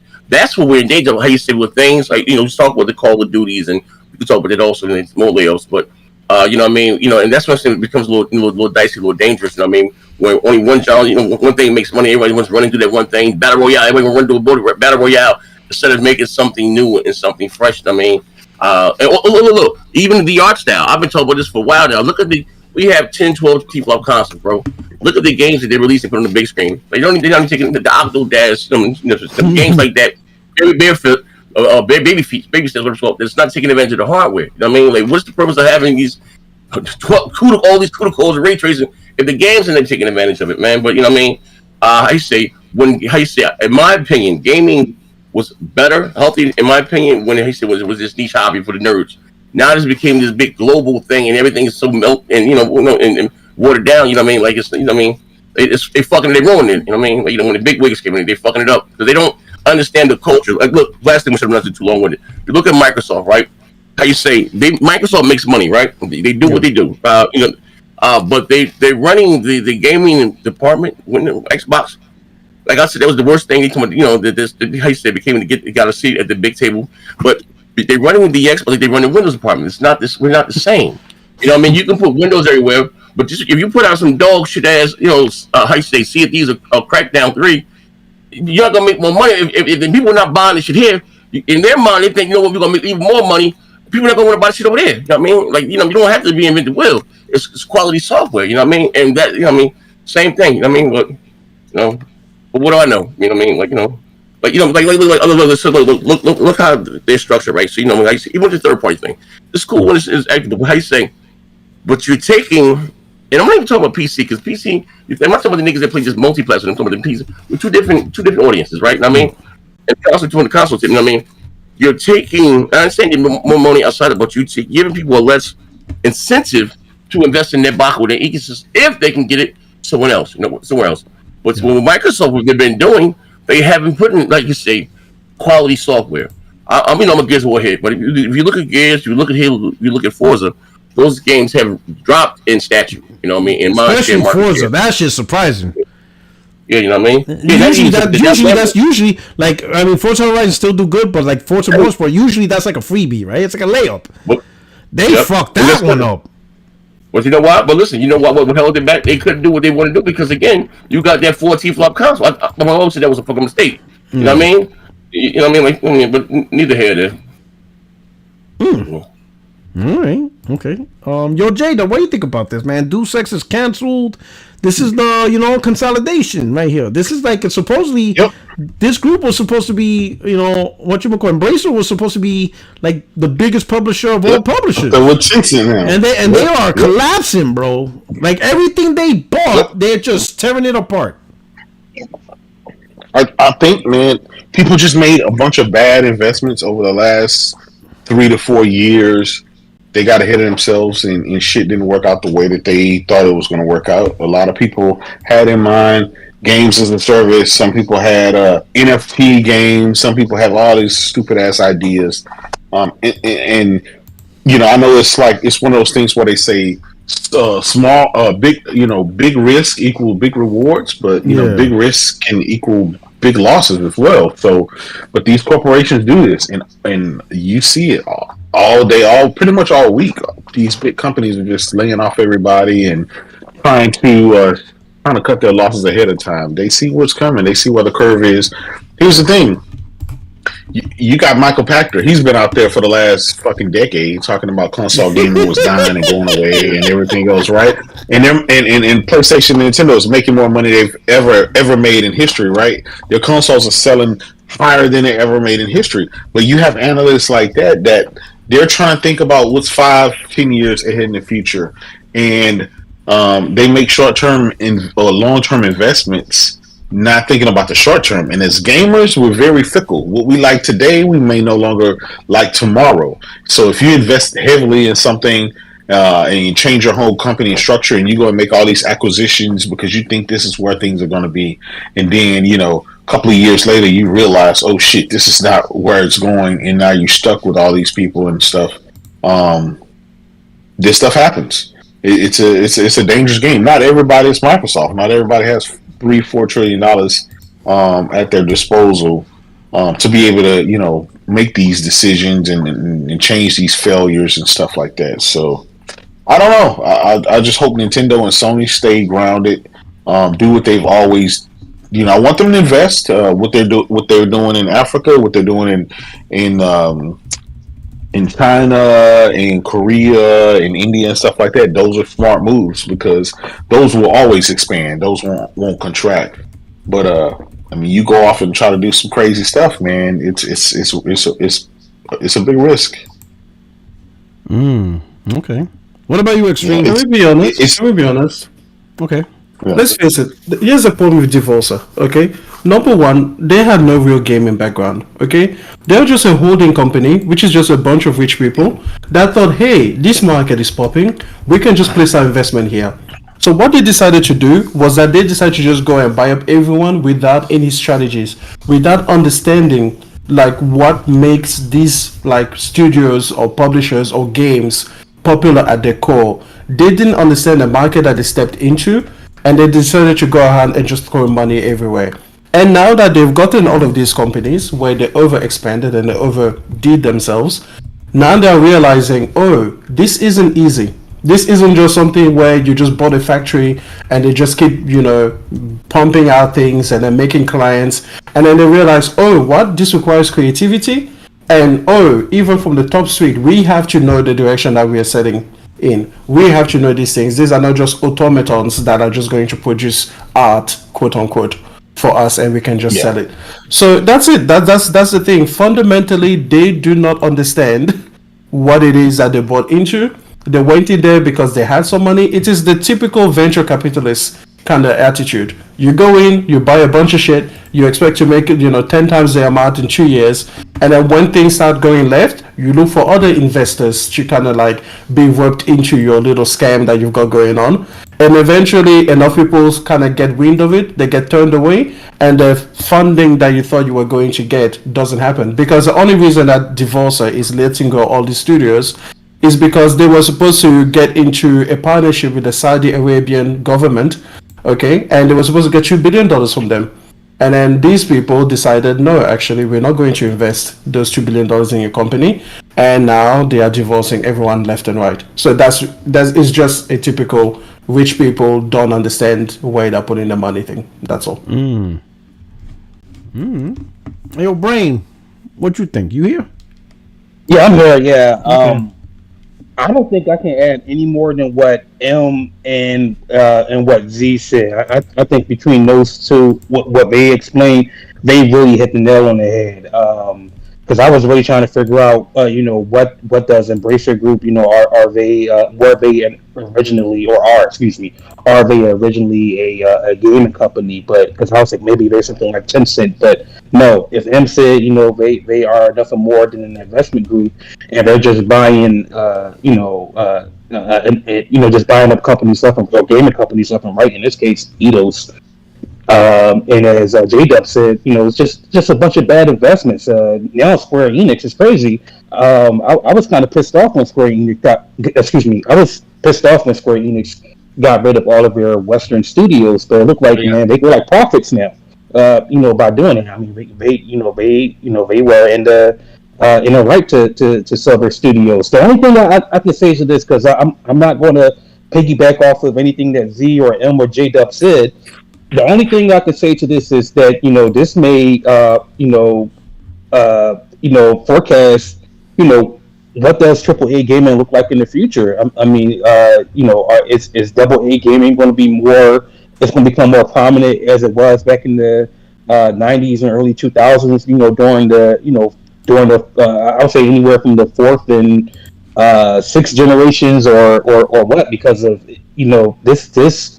To me, this can't continue to happen, and as someone said, it's like, hey man, if leave the game into the I'm gonna just oversimplify. Leave gaming to the nerds, whereas at least if it's and try to get, even though it is a business, but get the corporate suits away from it as much as possible, because of shit like this happens. And I mean, when I think of Eidos and when I think of Deus Ex, I know it's French, I can't pronounce it.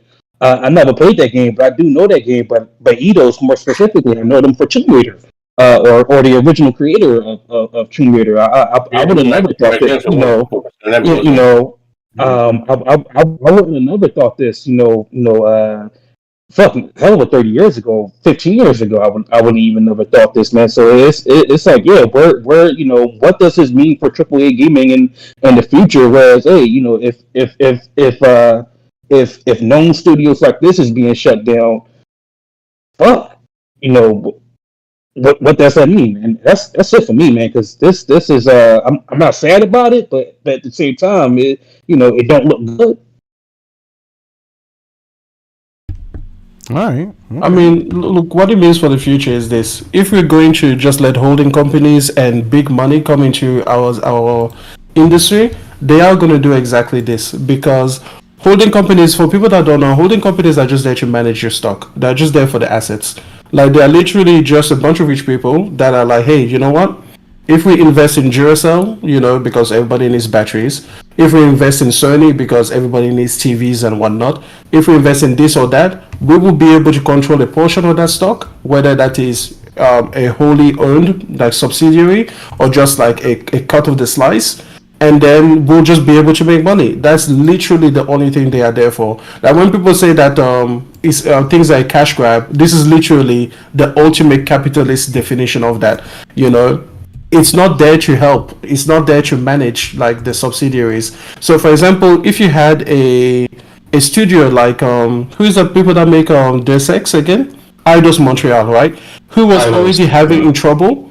People imagine that being bought by Embracer is going to give them like some kind of way out, some kind of lifeline, but they're literally not there for that. They are there to buy you at a certain valuation and then hopefully sell you at another valuation that is higher than the one they bought you for. That's it. They're not there to manage your studio, to give you direction, to hire the right managers for you. They don't come in and then be like, "Oh, what's the company culture like? Well, are you guys creatively bankrupt? Is there a manager here that is, kind of harassing people and kind of holding up the line? What's the direction for your portfolio?" They do none of that. They're not interested in any of it. It's the typical, I don't even know how to say it, but it's like you walk into a particular mom and pop store, you buy it on the spot, and then you say, "Okay, I'll see you in 10 years when it's time to sell the land beneath you. Like, I do not care what happens to you." That's it. So if we keep letting this happen, then yes, it will keep happening this way. I don't think we have a choice. It's something, but I think it's not us. It's not an us thing that we are going to stop them. But yeah, that like basically, if you see holding companies buy more studios and publishers, just be waving those studios and publishers goodbye. I think the big problem is the same thing is that when they don't, like I said, they you have to let these developers, they have to let them create, and they stop with the creation. So they start, how you say count, this, how you say penny checking them, this costs so much money, we can't try to stick to this. They don't let them go out there and try new things, create, and this, and fucks up gaming overall. Like prime example, you can say what you want about Destiny now, but Destiny was in-house for Microsoft. Microsoft didn't want Bungie to create, anything outside of Halo, at the end of the day, that's what happens overall. Without to do anything else. Interesting. I think the main good point is that you can't just be a publisher that manages and worries about money. You have to have some type of, and I use this example, we talked about this for a long time, like the difference between Xbox as a publisher versus PlayStation as a publisher. More often than not, you hear developers praise PlayStation as a publisher in terms of supporting the developers. And of course, it's not perfect, right? Sony closed down studios just like anybody else. But for the most part, Yoshida be like, "Hey, yo, here's the new God of War." He'd be like, nah, take that shit back. Like, scrap that ingredients, write me a whole new recipe, and then come back to me, right? And you need people like that, right? Like, Embrace is not that crew. They were just a bunch of rich dudes that saw the opportunity, gaming becoming bigger than movies, music, and American sports combined, right? Is like a gift and a curse. Yeah. On one hand, we're like, the shit that we grew up on, the shit we love, is noticeable, is everywhere. But at the same time, you got all these shark dudes that don't know shit about gaming, right? And they just see it as a business opportunity. Then they make some stupid decision thinking, "Oh, we'll just buy every developer and they'll just make games and we'll make a lot of money." Not realizing that you got to do your part. Like, you as a publisher, you got to know what the hell you're doing to help guide these studios, create a culture of creativity, create ways to get tools, all that shit, and it's clearly Embracer wasn't about that. It was just a bunch of suits. Shit's not working out, and guess what? They're just doing the normal sushi. All right, we'll just let you go. All right, shut this motherfucker down. Whatever. This ain't working out, right? And stuff like that. Especially because they buy studios when those studios are down. Like you said, there are sharks that smell blood in the water. They know that this is a wounded animal. We can buy them for cheaper. So, but then they get in there and they don't try to patch that wound. That's it. They're just like, "Yep, we hope you solve it because we're trying to, make daddy richer." That's basically and they won't even, and that's the crazy part. They buy developers that are kind of, in a hurt locker, right? Yep. But they have no way to fix them because they don't know themselves. Exactly. And they don't even realize, hey, if we're going to buy the studio, we have to do something to get the studio back to where they were, And they didn't do that. And they didn't know how. And it's like, oh, shit, this shit's all fucked up, bro. You know what I'm saying? Cool. All right. Hey, here's my last topic.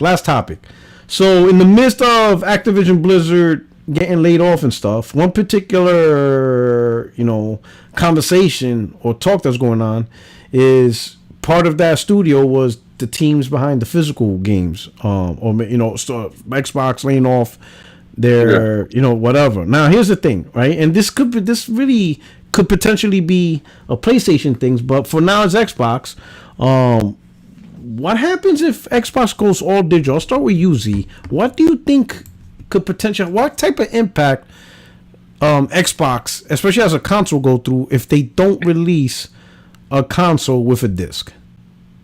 Was that well, bad? They're doing it now. No. Okay, because how you say as far as Sony, like I said, they have the digital console. That's not just it's bigger than just how you say not having a disc drive. Because I look at, I don't even remember. You don't first when Mooch and Crab they did the Mooch and Crab show. They had the guy from Sea of Thieves, right? Yeah. And one of the developers, and he said where they choose to do their art style because it's easy to transfer those graphics over to mobile, right? Yeah. Then from the case, the documents, what they're working on this whole Amazon Fire Stick type device, the cloud ARM processor. You know what I mean?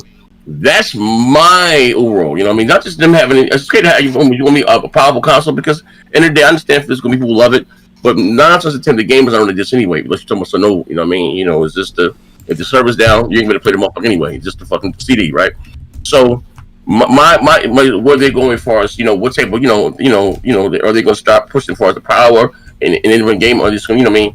How you say this there's something small like the Xbox Series that's like not really pushing them for but we like the beauty. I mean the graphics explosions. I mean that's what I'm more afraid of for Microsoft. You know what I mean? And it just bro, like I ain't gonna lie, man. How you say Phil was the worst thing to ever happen to Xbox, bro? And it was down bad. You know what I mean? That's my issue. You know what I mean? And how you say because that evil greedy corporation. How you say? What's the motherfucking name from The Simpsons? Or Space These Rockets. That's my concern. You know what I mean? Because they're not doing a traditional quote unquote mid-gen refresh, right? When your biggest competitor is Sony, they go because Sony and Microsoft they share the same demographic more or less. Gamers our age or so, right? Nintendo does their own thing over there. You know what I mean? You're not competing on that aspect. You're not releasing a mid-gen refresh. You know what I mean? And then, like I said, what was came out in court. You know what I mean? What they're doing with this whole stick device thing. You know what I mean? Is that their next gen offering? You know what I mean? So that's what I'm more concerned about. You know what I mean? Now all digital. We all online now. I barely buy physical anyway. You know what I mean? I be running out of space after a while. I don't really have an issue with that. I can see what people's concerns are, but the games that we play, that I want to play, they're not only this. You need the servers are online access it anyway. You know what I mean? So it is what it is. Okay. It gives them in. All right. I'll go to Jada. What do you think about this? Oh shit, Jerome. Okay. I thought they got him. I'm like, oh shit. Got his ass. I'll be honest. When it comes to Xbox being all digital, it don't matter because this will be their last console anyway, right? So we can leave them out the way. Nintendo, they're still going to. I'm just saying, Nintendo, they're still going to stall them out. They're still going to stick with their. This shit's going to be clipped by Oh No, it's Alex. Oh shit. No, go ahead. As it should. Yeah, but.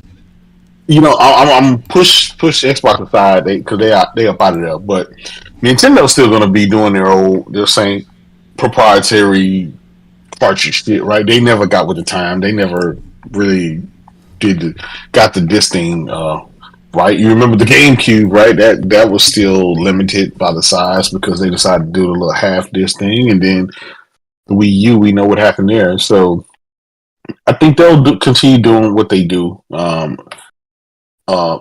It's really just Sony, and I think Sony is going with the option they chose is, hey, we're gonna make a console, and for those who have a bunch of physical games and they care about the disc, we have a drive that they can just slide into their current machine and play the games. For everybody else who's digital and don't care, hey, they can save a few bucks, by just going all digital.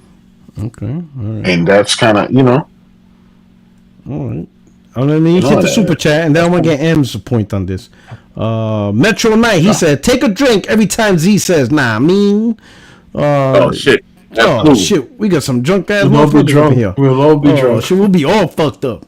Jenna Hayes, she says, I think Sarah Bond hired the new Blizzard CEO because it's sisters looking out for sisters.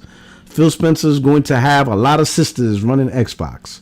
Oh man. Oh BBW. shit. You know Oh man. Oh shit. All right. This is how you're gonna get us cancelled with those exercise comments like this. This is how it starts. And then Jenna Hayes. Yeah. Shout out to Jenna. She says, I think Sarah Bond will try to use the black community to push Microsoft agenda. Oh shit. My God. Oh shit. We're just They tried already. They You don't tried. necessarily agree with the comments made in our No, chat. but they tried. Hey, yo, Jenna, what was the crew called? Drone. Like who at Xbox? What? No, it says right Who here. the Xbox? No, what's the name of the crew? Like I can't say it because it just feels wrong saying it, so I won't say it. Black Xbox. There you go. I won't say it because it just feels wrong. It just feels racist. I won't say it. I won't say it. Black Xbox with It just doesn't sound right. It just doesn't sound right, man. Same goddamn thing, nigga. I know. I agree. Listen, you saw the picture of my family. They're blacker than you. Yeah. But that phrase just sounds so goddamn wrong, bro. Like I could never say this shit don't sound right. That shit. Somebody should have think of. Just say the bonobos. Do what? Just do what Xbox do. Call them the bonobos, guys. That shit sound wrong as hell, bro. Hold on. You remember that? The bonobo skis. That was the first kind of Easter egg. Oh my god. Yeah, do the Black History Month. Oh man, that shit went down. No, on Juneteenth. Oh, man. The one like on Juneteenth. Yeah, on Juneteenth. Yeah, on Juneteenth. Xbox. Only Xbox could fuck up. And then they backdoor with the Latinx. When that thing they got their ass beat up out there. Yeah. Hold on, V. What's the name of it That's again? crazy. What's the name of what? Of the word that P Rock don't want to say. Of the I guess Black of the, the black set Xbox. Yeah, they closed. It was a thing that Xbox had a group of black developers or some people, whatever. Chairman or executive. Yeah, and they fired them doing Black History Month. They laid them off. They said they got laid off. Oh man. Yeah, that shit crazy. See, I'm about to make Extreme proud. All right, let's see this. All right. All right. So you see this photo? Hell yeah. Yeah, I see it. This lady right here. She's my mom. This is my grandfather. Yeah. My two aunts and my two uncles. When people see this, they're like, bro, Puerto Rock, you blacker than me. What the hell's going on here, bro? They look like my family. They look like my family. What are we doing here? They darker than me. People like, yo, Puerto Rock, you blacker than me. So when people say I don't understand the black experience, bro, I swear, man, when I used to walk around my mom, I used to hear, white dudes call her the N-word and shit like that. You know what I'm saying? Yeah. And then my mom told me, because my dad's white, he's Puerto Rican, but he's the light skin, the Hispanic type. Yeah, white, and my mom used to tell me when she come home, she'd be like, do not tell your father that somebody said those words to me in Spanish. I'm like, why? Because my dad's old school gangster. He used to carry a 38 in his ankle. Yeah. I'm like, my dad's like, my dad was wild when he was young, bro. My dad was wild and shit like that. He used to carry a 38 everywhere he went, bro, and stuff like that. I remember one time. We were close to the street, right? I was a little kid, and these Irish dudes, like, they turned the corner fast, but they just stopped right in front of them. And they started honking on him, talking shit. And my dad's like pushing me. He's like, let's go to the corner. But they didn't move. They just kept talking shit. My dad turned around, pulled that 38, put 2 shots in the air. Boy, you hear that thing go, boy, they left fast, bro. I'm like, yo, my dad did not play. Bro, that shit was wild and stuff like that, bro. See, but I told you, Em, I would make you proud. Hey, T-Rod.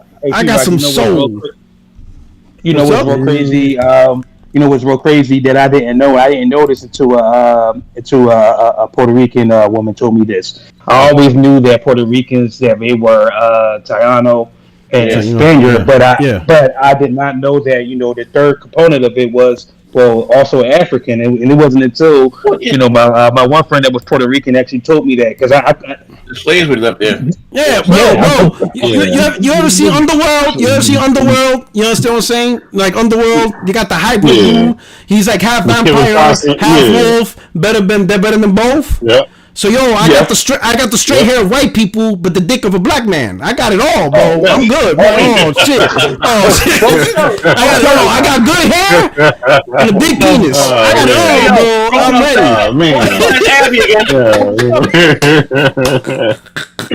Oh shit. Oh shit. Yo, but yo, this show, these dudes are like, yo, what am I listening to, bro? They're like, hey, yo, time out. Keep it like time out. Wait, they be like, hey, yo, we ain't subscribed to this shit. Keep it going. But let me say this with my concern with Sony, specifically Sony, Nintendo, and Xbox. You're just gonna switch. You're just gonna switch back like that was normal. You're just we're gonna keep it pushing. We're gonna keep it. No, but you know what? But Extreme is like. He does have good hair though. He really do have good hair. He's like that's some bullshit. Man. He do have the good hair. No, but going back to the physical, right? Switch that shit right back up. He's like, yo, this shit's after hours. Hey, yo, you good, P-Rock? Hey, yo. Shout out to Donnell Brown. He says, I ain't cool with you no more. You call me a Laker fan. I hate the Lakers. I'm a Clipper fan. Man, ain't nobody a Clipper fan in LA. Stop lying. That's the biggest lie ever. Shout out to Donnell Brown, bro. But here's the thing. Here's my concern with all digital. And I understand digital increase. A lot of people buying it. Even like the games I buy day one, I buy digital. Games that I want to play, but I don't buy day one. I buy physical because usually they're cheaper. But here's the difference. Because everybody's using it as a comparison with PC. The difference between PC and console is PC as a hardware has multiple options for digital stores. You got Steam, you got Epic Game Store, you got Humble Bundle, you got CD Keys, you got all this shit. And as messed up this might be, GOG, but as messed up as this might be, when worse comes to worse, you could just pirate the motherfucker when the industry gets too crazy, right? So PC, they're good. Right? Even though they went all digital, they didn't get boxed in by one company. The problem with console is we only got one store on our console. So PlayStation is PSN or bust. Xbox or bust. Nintendo bust. That's it. Ain't nobody else. There's no bundle. There's no, Steam. There's no Epic Game Store. There's no other store on your console that you can rely on to keep them in check. So Sony could easily pull Nintendo bullshit, release their games for $70 and don't drop the price ever. Because you ain't got nowhere else to go. They'd be like, I don't know what to tell you, bro. 3 years later, you're going to be paying $70 for this game because where else are you going to get your game? Especially with Sony specifically when they got rid of the game cards. They pulled that bullshit 2 years ago, 3 years ago, 4 years ago? Yep. They pulled that shit. Yeah. So if Sony goes all physical, we're fucked. Like you go nowhere, nowhere, and that's my concern with this whole. What I noticed that wait a minute, man, because at first I didn't think about it much until Street Fighter V. So you remember that bullshit debacle? Remember when Street Fighter V launched? That shit only had like training mode or some shit. It was bullshit, right? No story. No arcade. You remember that bullshit, right? It took forever to add that. Yeah, I was mad as fuck, so I didn't buy it. I'm like, fuck this game, bro. Like, what the fuck? They really released this shit because of Evo and the professional fighters. $60. I'm like, whatever. A couple of months later, they finally updated it. They added all the modes. It became a complete game, right? So then, I go on Amazon, right? And I saw it for $30. I was like, oh shit, $30. I switched it to the code. The price shot right the fuck up to $60. I'm like, what the fuck? The digital code is $60, but the physical is $30? I said, hold on. Let me look at the PlayStation Store. And I went to the PlayStation Store. It was $59.99. And I'm thinking, all right, let me look at other games. So I looked at other physical games that were like $40, $30 on PS4. switch over to digital code, it went straight up to $59.99. And I'm thinking, yo, Sony sets the price for all digital games. Yeah. I was like, that's crazy. Of course, they do that now. So of course I bought Street Fighter the physical for $30. But I'm like, yo, Sony, like, this is the one store for digital, and that's it. If they say this is this price, you could do nothing. You ain't going nowhere to get it cheaper digitally. And that's when I realized, yo, you need physical, because at a minimum, it will keep the digital in check. Right? It will keep the digital in check. Sony can sue for that now, but not allowing competitors with the codes and shit now, yeah. So that's my concern. So PC, I know people keep looking at PC, but PC got multiple. PC's like, the digital stores are like everything. Like you said, GOG, Steam, Epic. And then worst comes to worst, they'll steal a motherfucker. They'll pirate that shit if you keep playing with PC. That's why PC, you can't do nothing to them. You try to make them charge. Remember Microsoft tried to make them charge for online? Boy, they laughed. They build their own servers. These PC dudes, they're like, fuck out of here. We'll build our own shit. And they did. I'm like, yo, so PC's safe, but console gamers, we ain't safe from that. Physical games keep, in my opinion, physical games on console keeps digital games in check. You understand what I'm saying? Because I'm pretty sure Sony wants to sell the digital copy, but physical, if it's way cheaper and people notice, they'll get the physical. You understand what I'm saying? And then here's another thing, right? Because I primarily see the Xbox dudes. They already moved on. Oh, yeah, it didn't matter. It never mattered. So here's my question. Then why the fuck did Xbox dudes hype backwards compatibility? Because that was like the biggest shit for them. Oh, I could take my 360 disc and put it in my Xbox Series S. When y'all motherfuckers didn't care. Because it was something that's... They only hyped it because it was something that Sony didn't have at the time. That's why. That's why Xbox it was the only thing they had. Come on, man. They only cared. There was the only thing they had. And that is exactly why Xbox is in what it is. They were more worried of trying to one up PlayStation instead of actually worrying about what is good for Xbox. They should have said, hey, Xbox, we hear about this whole backwards compatibility, but nah, you should have launched with games. They never did that. They always worrying about, hey, let's try to find a way to take shots at PlayStation on shit that don't fucking matter. Yep. You know what I'm saying? And they never held that company to be like, nah, fuck the whole backwards compatibility. No one gives a fuck. Where are the games? You launched a console again, because even Z complained. Xbox One X, no games. He has to deal with Sea of Thieves. I remember that video. Look at this shit. Look at that shit. Tycoon Lucky Tales. He goes, I got the world's most powerful. I wish I could find that video. He's like, I got the world's most powerful console. Look at this shit. And look at this shit. You know what I'm saying? And they did it again with the Xbox Series console. And everybody was focusing, oh, but we get frame rate boost. Who gives a fuck about frame rate boosting Fallout 4? Like, are we serious here? In 2020, that's what we doing. And they never held that company account. They just went about PlayStation, went up in PlayStation, instead of be like, you know what? What they should have done was, we're going to ignore PlayStation this gen. We're just going to ignore them. Let them do what they do. We're not going to be talking full RDNA, none of that bullshit. We need to focus on Xbox doing the right shit, on shit that we actually give a fuck about. But they didn't. And now they're wondering, to which I want to ask Z, how do you feel at this potential that Microsoft's going to put their games on PlayStation? Like, they go Sega. They say, you know what? Satya's like, listen. Satya's like, for the last 2 years, you fucked up my compensation. We changing the shit. No. What do you think? I think that that's been the goal all the way. Because there's no way in hell, bro. Listen, they have way too many resources at their disposal. I think that's been the goal. I told motherfuckers, I said, we're praising them for making money, not giving us anything. Phil took over publicly in 2014, right? To be honest. Yeah. So every game Xbox got with the Sunset, all that shit came from Donnie D, right? Yeah. Donnie D. Yeah, so we're gonna be honest here. So all I know is Phil, you know what I mean? You know, and I think that's the thing. Phil said I didn't like him, but Bryce like to curse a lot. I ain't never really hanging around with those suits and ties. You know what I mean? Feel like a quiet. I mean, you know me, I got a mouth of a seller, but make a long story short, really kid hopping in those Xbox Live parties, right? So, but anyway, is that like how you say? Bro gave us, you know, everything the console gamers cared about, you know, is unhealthy to keep things from other gamers, and bro gave us nothing, my nigga. Bro, listen, the last AAA game we had on that platform outside of fucking Gears Force and Halo was Quantum Break. That came out in 2016. From 2016 to 2020, nothing. Not one goddamn game, right? Zoo Tycoon, Lucky Tales, shit like that, right? Disney Rush. And then the dude, they geared up for next generation. Battle tools, couch co-op, and hide of pandemic, right? They crazy. But nothing. Your first next gen game was Redfall. Hey, come on, bro. Like this is systematic racism. It's not by chance, my nigga. Like the bro has been breaking this shit down for a minute. This been the ultimate goal. I say, by listen, by them, I didn't see them spending $100 billion, right? Just to be in last place. It makes no sense. Mm-hmm. They know what I mean? They don't give a fuck about the bro. You can't tell me you care about the console, the Xbox shit, bro.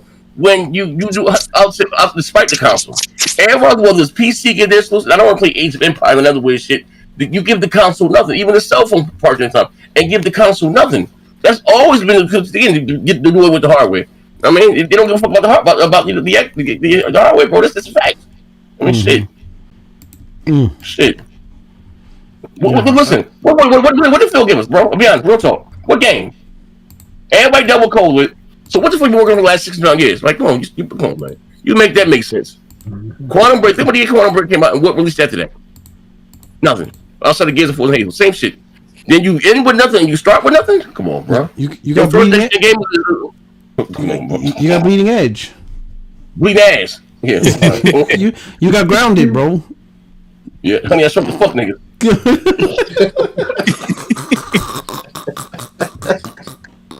Yo, what's going on? Ramon! Yo. Hey, yo, what's going on, my brother? Yo, not a whole lot, man. Hey, I'm gonna let y'all people know Ramon's PC master race now. He abandoned us. He got his He got the 4080. Oh man. Oh no, that would have been nice. No, I got a 4070. It's still better. Look at that. So he done with the bullshit. He's like, man, fuck these consoles. It's PC middle class. It's PC middle class. He didn't make it to the master race. You know what I'm saying? He paid $3,000 so he could play Power World. Man, what the hell we doing here, man? Man, shit. Don't even do it like that. What's going on, Ramon? It's been a minute, man. How's everything, bro? Yo, everything is good, man. Everything is good. Just been stupidly busy and working early and everything. Nice, getting up at 04:30, so it's been kind of brutal. All right. Hey, so you see all the topics. Do you want to touch up on anything? Do you want to make a because I know you up in here. You want to say something. You want to talk about Africa. You want to talk about the state of play. Deus Ex canceled. Physical game. What is it? Get it off your chest. Well, on the digital thing, just one quick note. On Xbox, you actually can go to CD Keys and buy Xbox games. So I just wanted to throw that out there for anybody who does play on Xbox. But man, that digital, I've been saying ever since people started talking about how digital was the future, I've been saying the exact same thing that you just said a few minutes ago. Digital on PC has been for years anyway, but it's fine because, if worse comes to worse, even though I don't advocate it, but if worse comes to worse and you can't buy a game, then you can at least emulate it. And I mean, you're not taking something from somebody. Don't say no fancy words. Say steal that shit. We ripping this motherfucker off. You know what I'm saying? We put in the hood mask. Give me run your shit. We're gonna be like run your shit. There is some gray area though, because Nintendo, like you can buy the game and still emulate it. You know what I mean? So it's like it's not something that you can still. But you can emulate it before you buy it. I saw you did. He pulled up. I bought it physically, so I could do what I want. I'm gonna emulate it because I'm not playing this shit at 520p. I'm gonna pre-emulate. He's like, I'm not playing this dog shit game at 520p, 25 frames. I'm gonna play this shit at 4K. That's actually what I want to do. Yeah, that's what I want to do with the two Zelda games because I purchased them physically and I played them, but I do want to emulate them on my PC so I can play at a respectable frame rate and resolution. And I just asked Roman, is that a special emulation program? Is that like an official device that's like you are officially emulating, or does it look a lot like piracy, but you console yourself by telling yourself that you bought it anyway? With Nintendo, I think there's something. I haven't researched it yet, which is why I haven't done it yet. But apparently, there's some kind of thing where you can validate that you did purchase the game when you're emulating it on PC.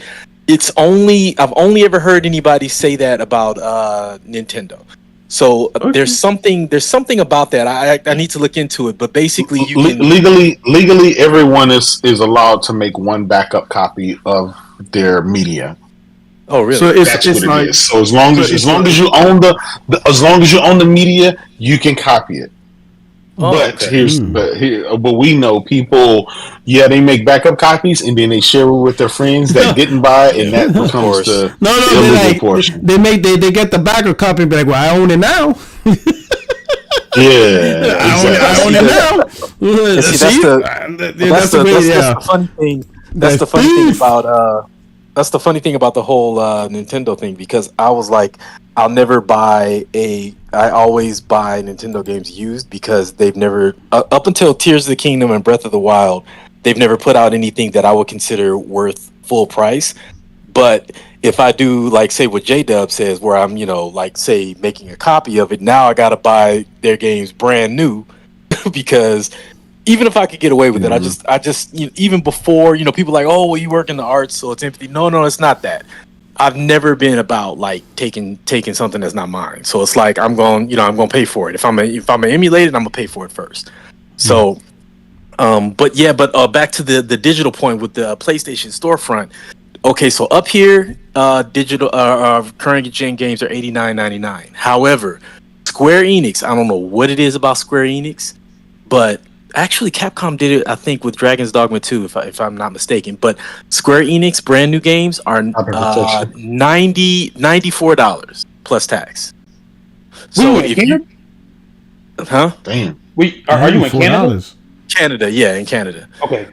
Yeah, so it's $89.99 normally, but they charge $94. Like it's like $93.49 or something like that. So if you I don't know what, you go all digital. Oh yes. So if you go all digital, you have no choice but to either wait 6 months to a year for that sale to come, or you paying $94 plus tax. Whenever I buy a brand new game, after tax, I usually end up spending somewhere between $100.79 to $102 and change. Now, even though that is expensive, if it's a good game, like for instance, I paid that for Returnal, I paid that for God of War, I paid that for Forbidden West, and so forth and so forth. To me, that's worth it. I paid $100, but I got dozens and dozens of hours of entertainment. In some cases, over 100 hours of entertainment. But I'm rambling. But back to the digital thing. Yeah, if digital on console is not going digital on PlayStation consoles is not going to be a good thing. So hopefully that holds off for a while longer. Okay. Yeah. All right, man. We'll see, man. I'm gonna start doing my part on this war. I think I found a new war. You know what I'm saying? New war is I'm a war on digital. I'm gonna buy everything physical, bro.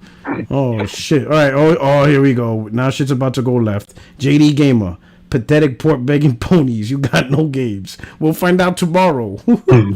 You see you there. What is it? What time? 5 p.m. Eastern. Yeah. JD Gamer. Yeah, 5 p.m. Eastern. Hey, don't worry, man. Hey, yo, JD, don't worry, man. When the next Gears comes out, we'll be able to play together. You know what I'm saying? We got cross play. You know what I'm saying? You can link up with us PlayStation dudes. You know what I'm saying? Oh, here we go, JD Gamer. J-Dub, you still pork begging in these streets. Oh, man. Yo, this guy's doing drive-by. Listen, I ain't pork begging. Hey, if Satya the dollar, if Satya is offering, I'll take him. It is what it is. All right, JD Gamer. I hope this state of play is fire for PS sake. Hey, we're gonna get them yams. You know you're gonna be getting them yams. And JD Gamer, he's doing this. He's just straight doing blah blah blah blah. He coming in like boys in the hood up in the chat. And JD Gamer says somebody told MS to be the behemoth that they are. What? Okay, wait, hold on. I have a label. Z. I have to use your shit. I have a label for what Xbox has been doing. I call it the pay to win plan. What is it? Not the mom buying the souls. What are you winning? No, because you buy they buy ABK, they're buying their way up the charts. So I call it pay to win. Oh shit! All right, let's go. Hey, he's trying to say that you did this, Z. You told him to be the behemoth that they are. Hey, but Behemoth, okay, Behemoth, cool. The goddamn zoo luck bleeding ass see these. I mean, hey, Craig, with no more addition with the do-rag on? Is that the Behemoth? What the hell are you talking about here? What's that guy? Starfield at 30 FPS? With no, what's that anti-ray tracing? Is that the Behemoth? Honestly, the funny thing is the Starfield news was the final nail in the coffin that sent me to PC. Oh yeah, that's what Ramon said. I had enough. I'm done. He's like he's on the first floor of the ship. You gotta load to get to the second floor. Like, what are we doing here? Like, yo, you gotta pause between staircases. Oh shit, here we go. Gotta take a commercial break before you go upstairs. That's how they're gonna insert ads when you go up the stairs. Oh, there's a new ad, bro. That's watch. That's what's that. Microsoft's they're gonna sell the DLC. The DLC will be no load screens. Yo, every door that you open, every stair that you climb, there's gonna be an ad, bro. Oh shit, JD Gamer. He said, "Money talks always. Big Bang takes little bang." Well, they took the last hardware sales. What the hell is he talking about here? They take a wellness check. What is he talking about here, bro? He said a wellness check. Yeah, not the completely done on Xbox. What Jimmy Walker talking about? JD. Jack Daniels? What the hell is he talking about? JD. You got no Jack Daniels. Your drunk ass about here. Damn. What are you talking about here? Come back, Behemoth. You said be the fat bitch you are. What the hell is he talking about here? What? Hey, oh man. So yo, Z's, how's the crew doing on your side? Yo, what's that dude that bet me $100 that said GTA 6 will be day one on Game Pass? Ricky Brown? Ricky Brown, where he at? He disappeared. He's still around. I'm gonna get my $100 because yo, he wanna be that dope. Yes, chat.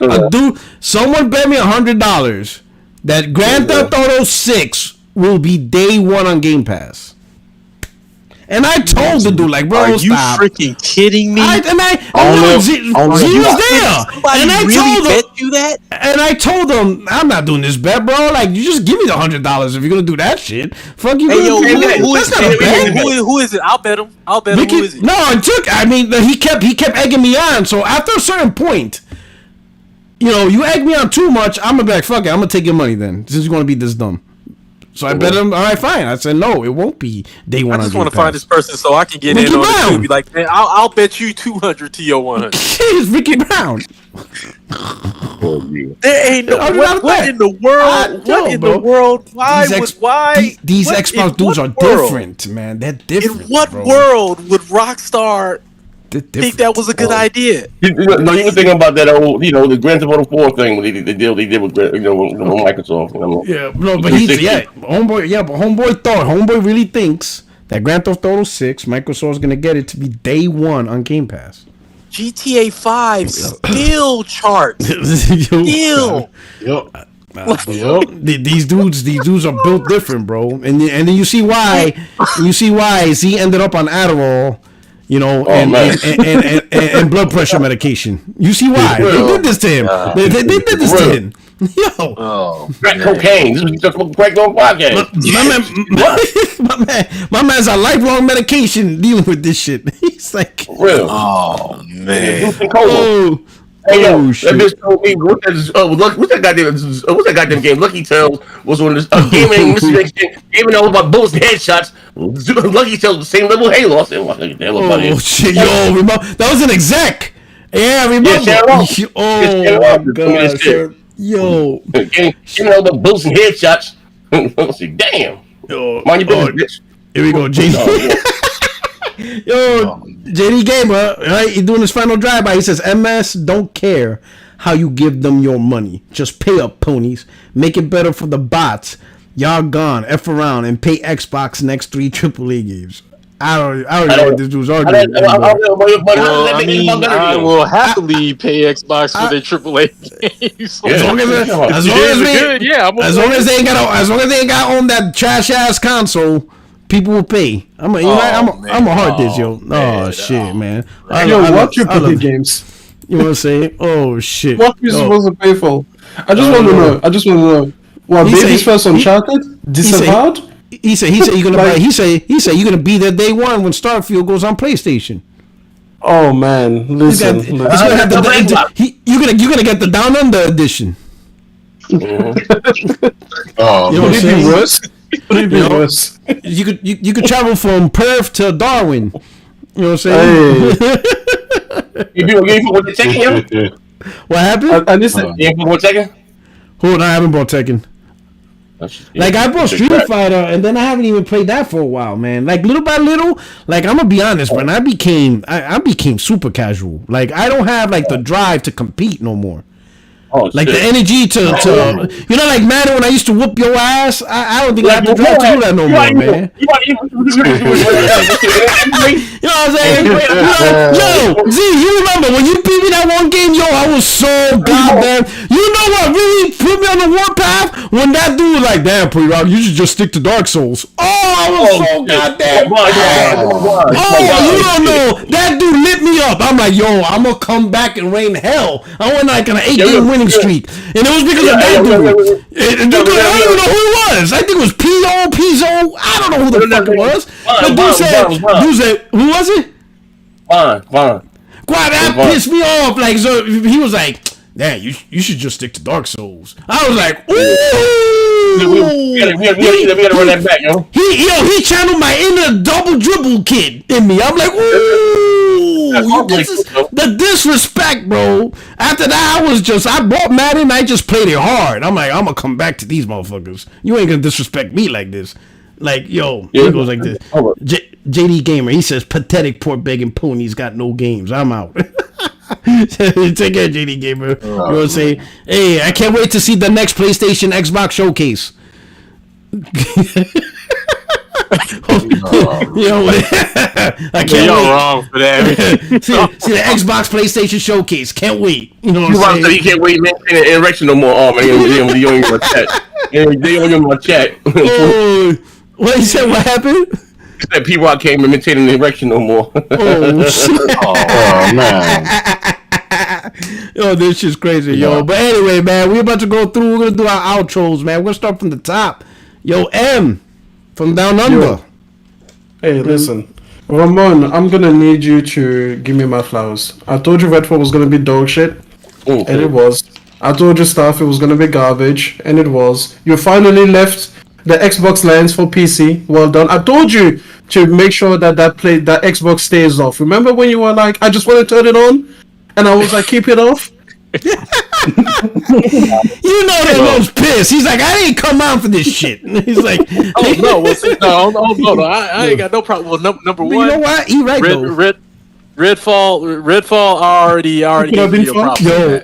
Yo, I mean that was already shaky ground anyway. But I already gave you props on that. Yo, the next day, it was like a couple of hours. You went in the DM. You like, I cannot believe this shit, and I already came real with that because they had me looking crazy. They had me all kind of looking crazy when I saw that. I was like, it's not even been a full day, and this shit is trash. Oh yeah, I was hot. See, I tried to give the benefit of the doubt. They had me looking crazy. Yeah. As far as Starfield goes, we'll have to agree to disagree. I don't think it's a great game. I think it's a good game that could have been better if they had made better choices. But by no means do I think that game is garbage. It literally drove you to another platform. What? No. Stop it. The performance. Can you stop it? The Xbox's performance of that game drove me to. That is still part of the game. That is literally it. That is the game. You can't be like, no. It was the performance of the game. The performance of the game is the game. You had a Series S? It was the consoles not living up to its promises that drove me to another platform to play that game. How am I going to defend the Series X now? I'm sorry, but there's no way the Series X couldn't do that thing at 60. A freaking Rogue Ally can do 60 frames per second. Well, Todd even said it. He was like, "Well, we want it to be the best decision." So it is the game. All that BS. No, the Series X could have done. So it is the game. Since it's not a console, it is the game. Because the game's garbage.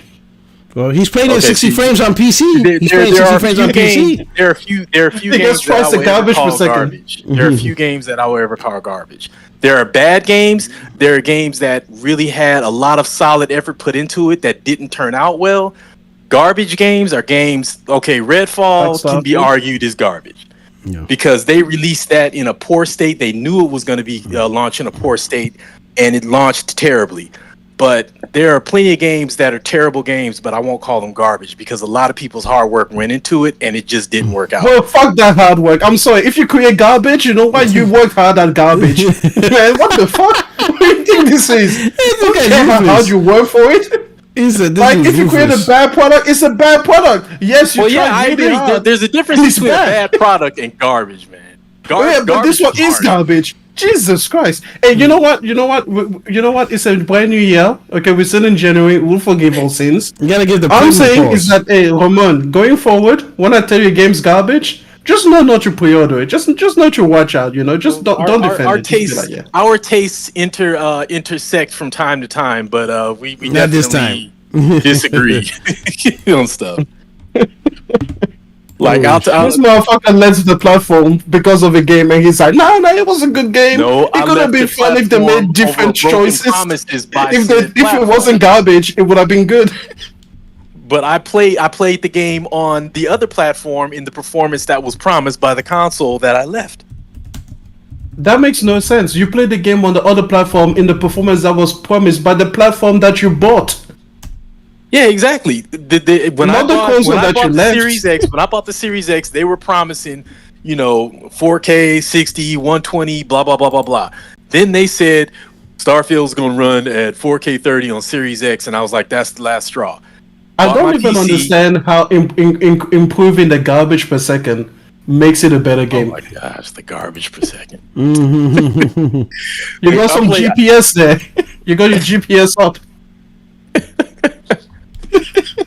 Alright, so that's his outro. Starfield is garbage. Yep, done. That's it. Done. All right. Hey, yo, Z. Yes, sir, bro. What's going on? What you been up to? You still trying to preach and they ain't listening? Yeah, they ain't listening to me, bro. It's not the content of my character. Maybe it's the color of my skin, bro. But yeah, I'm saying shit right now. I'm on Twitch. I'll be live tomorrow. What's time to show at 5? Okay. Wow, here or what show? The Sony show. My show starts at 8:30 on Tuesday. I'm talking about the show. It's at 5. Yeah, it's at 5. Yeah, so I'll be Eastern live time. Yeah, all right. Oh shit, you gonna go crazy? Yeah, have fun. All right. Check out. I'm gonna chop it out. I'm gonna see them yams. All right. All right. So Soho. All right. So check out Z tomorrow. Okay. Hey. Oh shit. Okay. The Brain. Hey, I don't got much to say. Just follow me at my Twitter handle, hosting for Judge. That's it. That's it. You know what I'm saying? Here comes the judge. And then, of course, Ramon. Hey, how's your voice? I know you're like, you still in that video game? Yeah, oh yeah, Homeworld 3, yeah. Homeworld 3, how's that going? I think it comes out next month, actually. So, hope there's going to be a DLC. They said that they're going to try to call me back for the DLC, but I don't believe it until I'm standing in the studio because you work in the entertainment industry, you just by default don't believe anything you hear until it's actually happening. Until it's there. Okay. But I am actually in the game Homeworld though, so that's like that's a lock for sure. So yeah, I'm pretty excited about that, and so that's fantastic. Thank you. Yeah, I'm pretty excited. So it was a hard fought. That was a hard fought win too. That bounced back and forth between Vancouver and LA. Like it was, I had booked it and then they took it away, and then they lied to us and they were like, well, they didn't want to deal with 2 unions and so they're just gonna go with LA.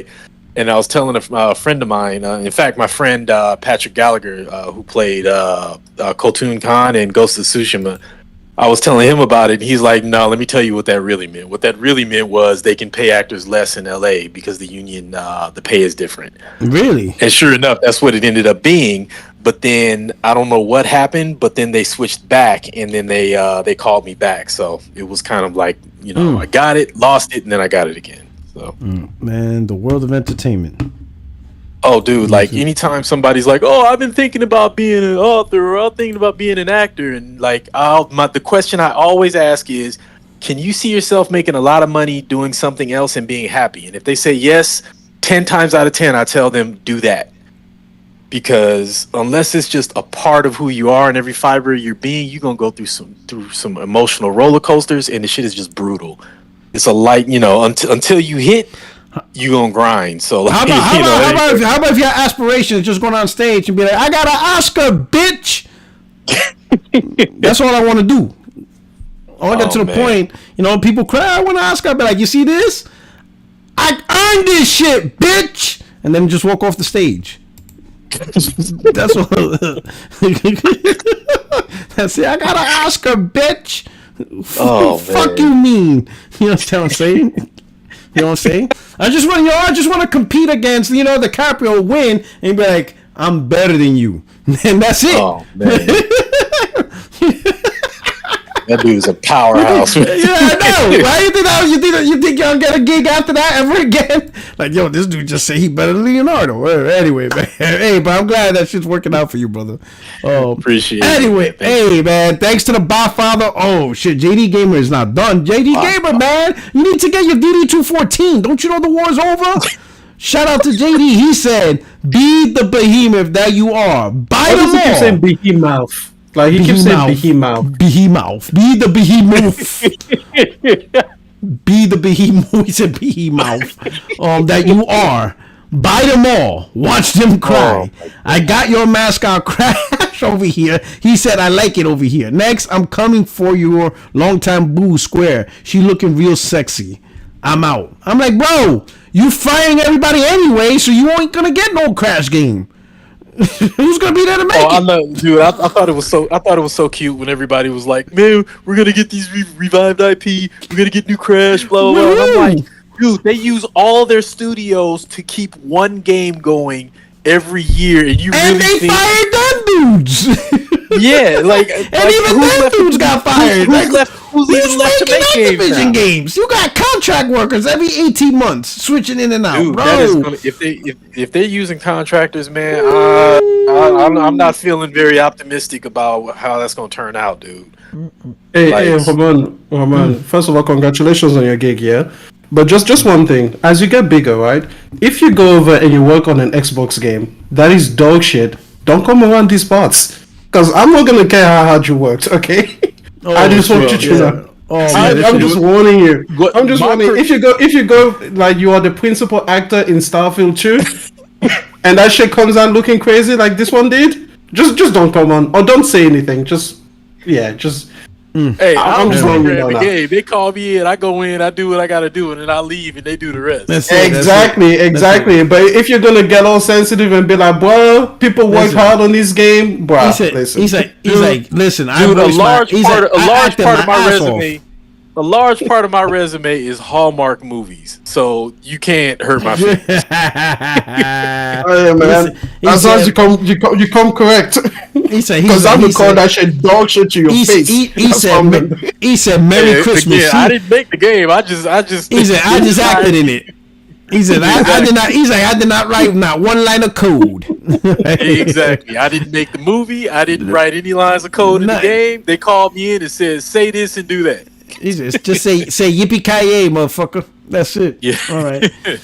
Hey, everybody. That's it. This is the end of the show. Your only friend is U2 Streets, Puerto Rock 77. I hope you enjoy. Shout out to the Godfather coming through and everybody else coming through. Thank you so much. Damn, JD ain't letting it up. JD, man, it's over. He said they fired 1,900, but hired 7,000 in the last 6 months. Yeah, 7,000 went to the Azure division. Anyway, this is your only friend, U2 Streets, Puerto Rock 77. I hope you enjoyed the show. Tune in tomorrow, potentially. Might do a live post after show, and we'll see how it goes. It'll be late though, because I ain't gonna be home I don't get home till like around this time, 8 p.m. around East Coast time anyway. But we'll see how it goes. All right, hopefully Sony knocks it out the park. But I'm gonna tell you, bro, if it's dog shit, y'all know how I roll. I can't defend dog shit. Hey, listen, Sony. If your show is dog shit tomorrow, don't come around these parts. Don't be telling me you work hard on it. But they work hard. It's hard out here for. Don't be telling me you work hard on it. Don't be coming on this podcast. Just give me. I'll let you know. All I want is a date for them yams. That's it. Just give me the date. There you go. And I'm good. That's it. That's it. I just need a date. Give me a solid date for them yams. And that's a win. And post the fucking link, sorry. Post the link. And post the fucking link. Post the fucking link. You had to make sure we say it. Anyway, you guys take care. Hope you enjoyed the show. Don't forget, if you haven't already, hit the like button, subscribe, and share it out. All right, see you guys tomorrow. Peace.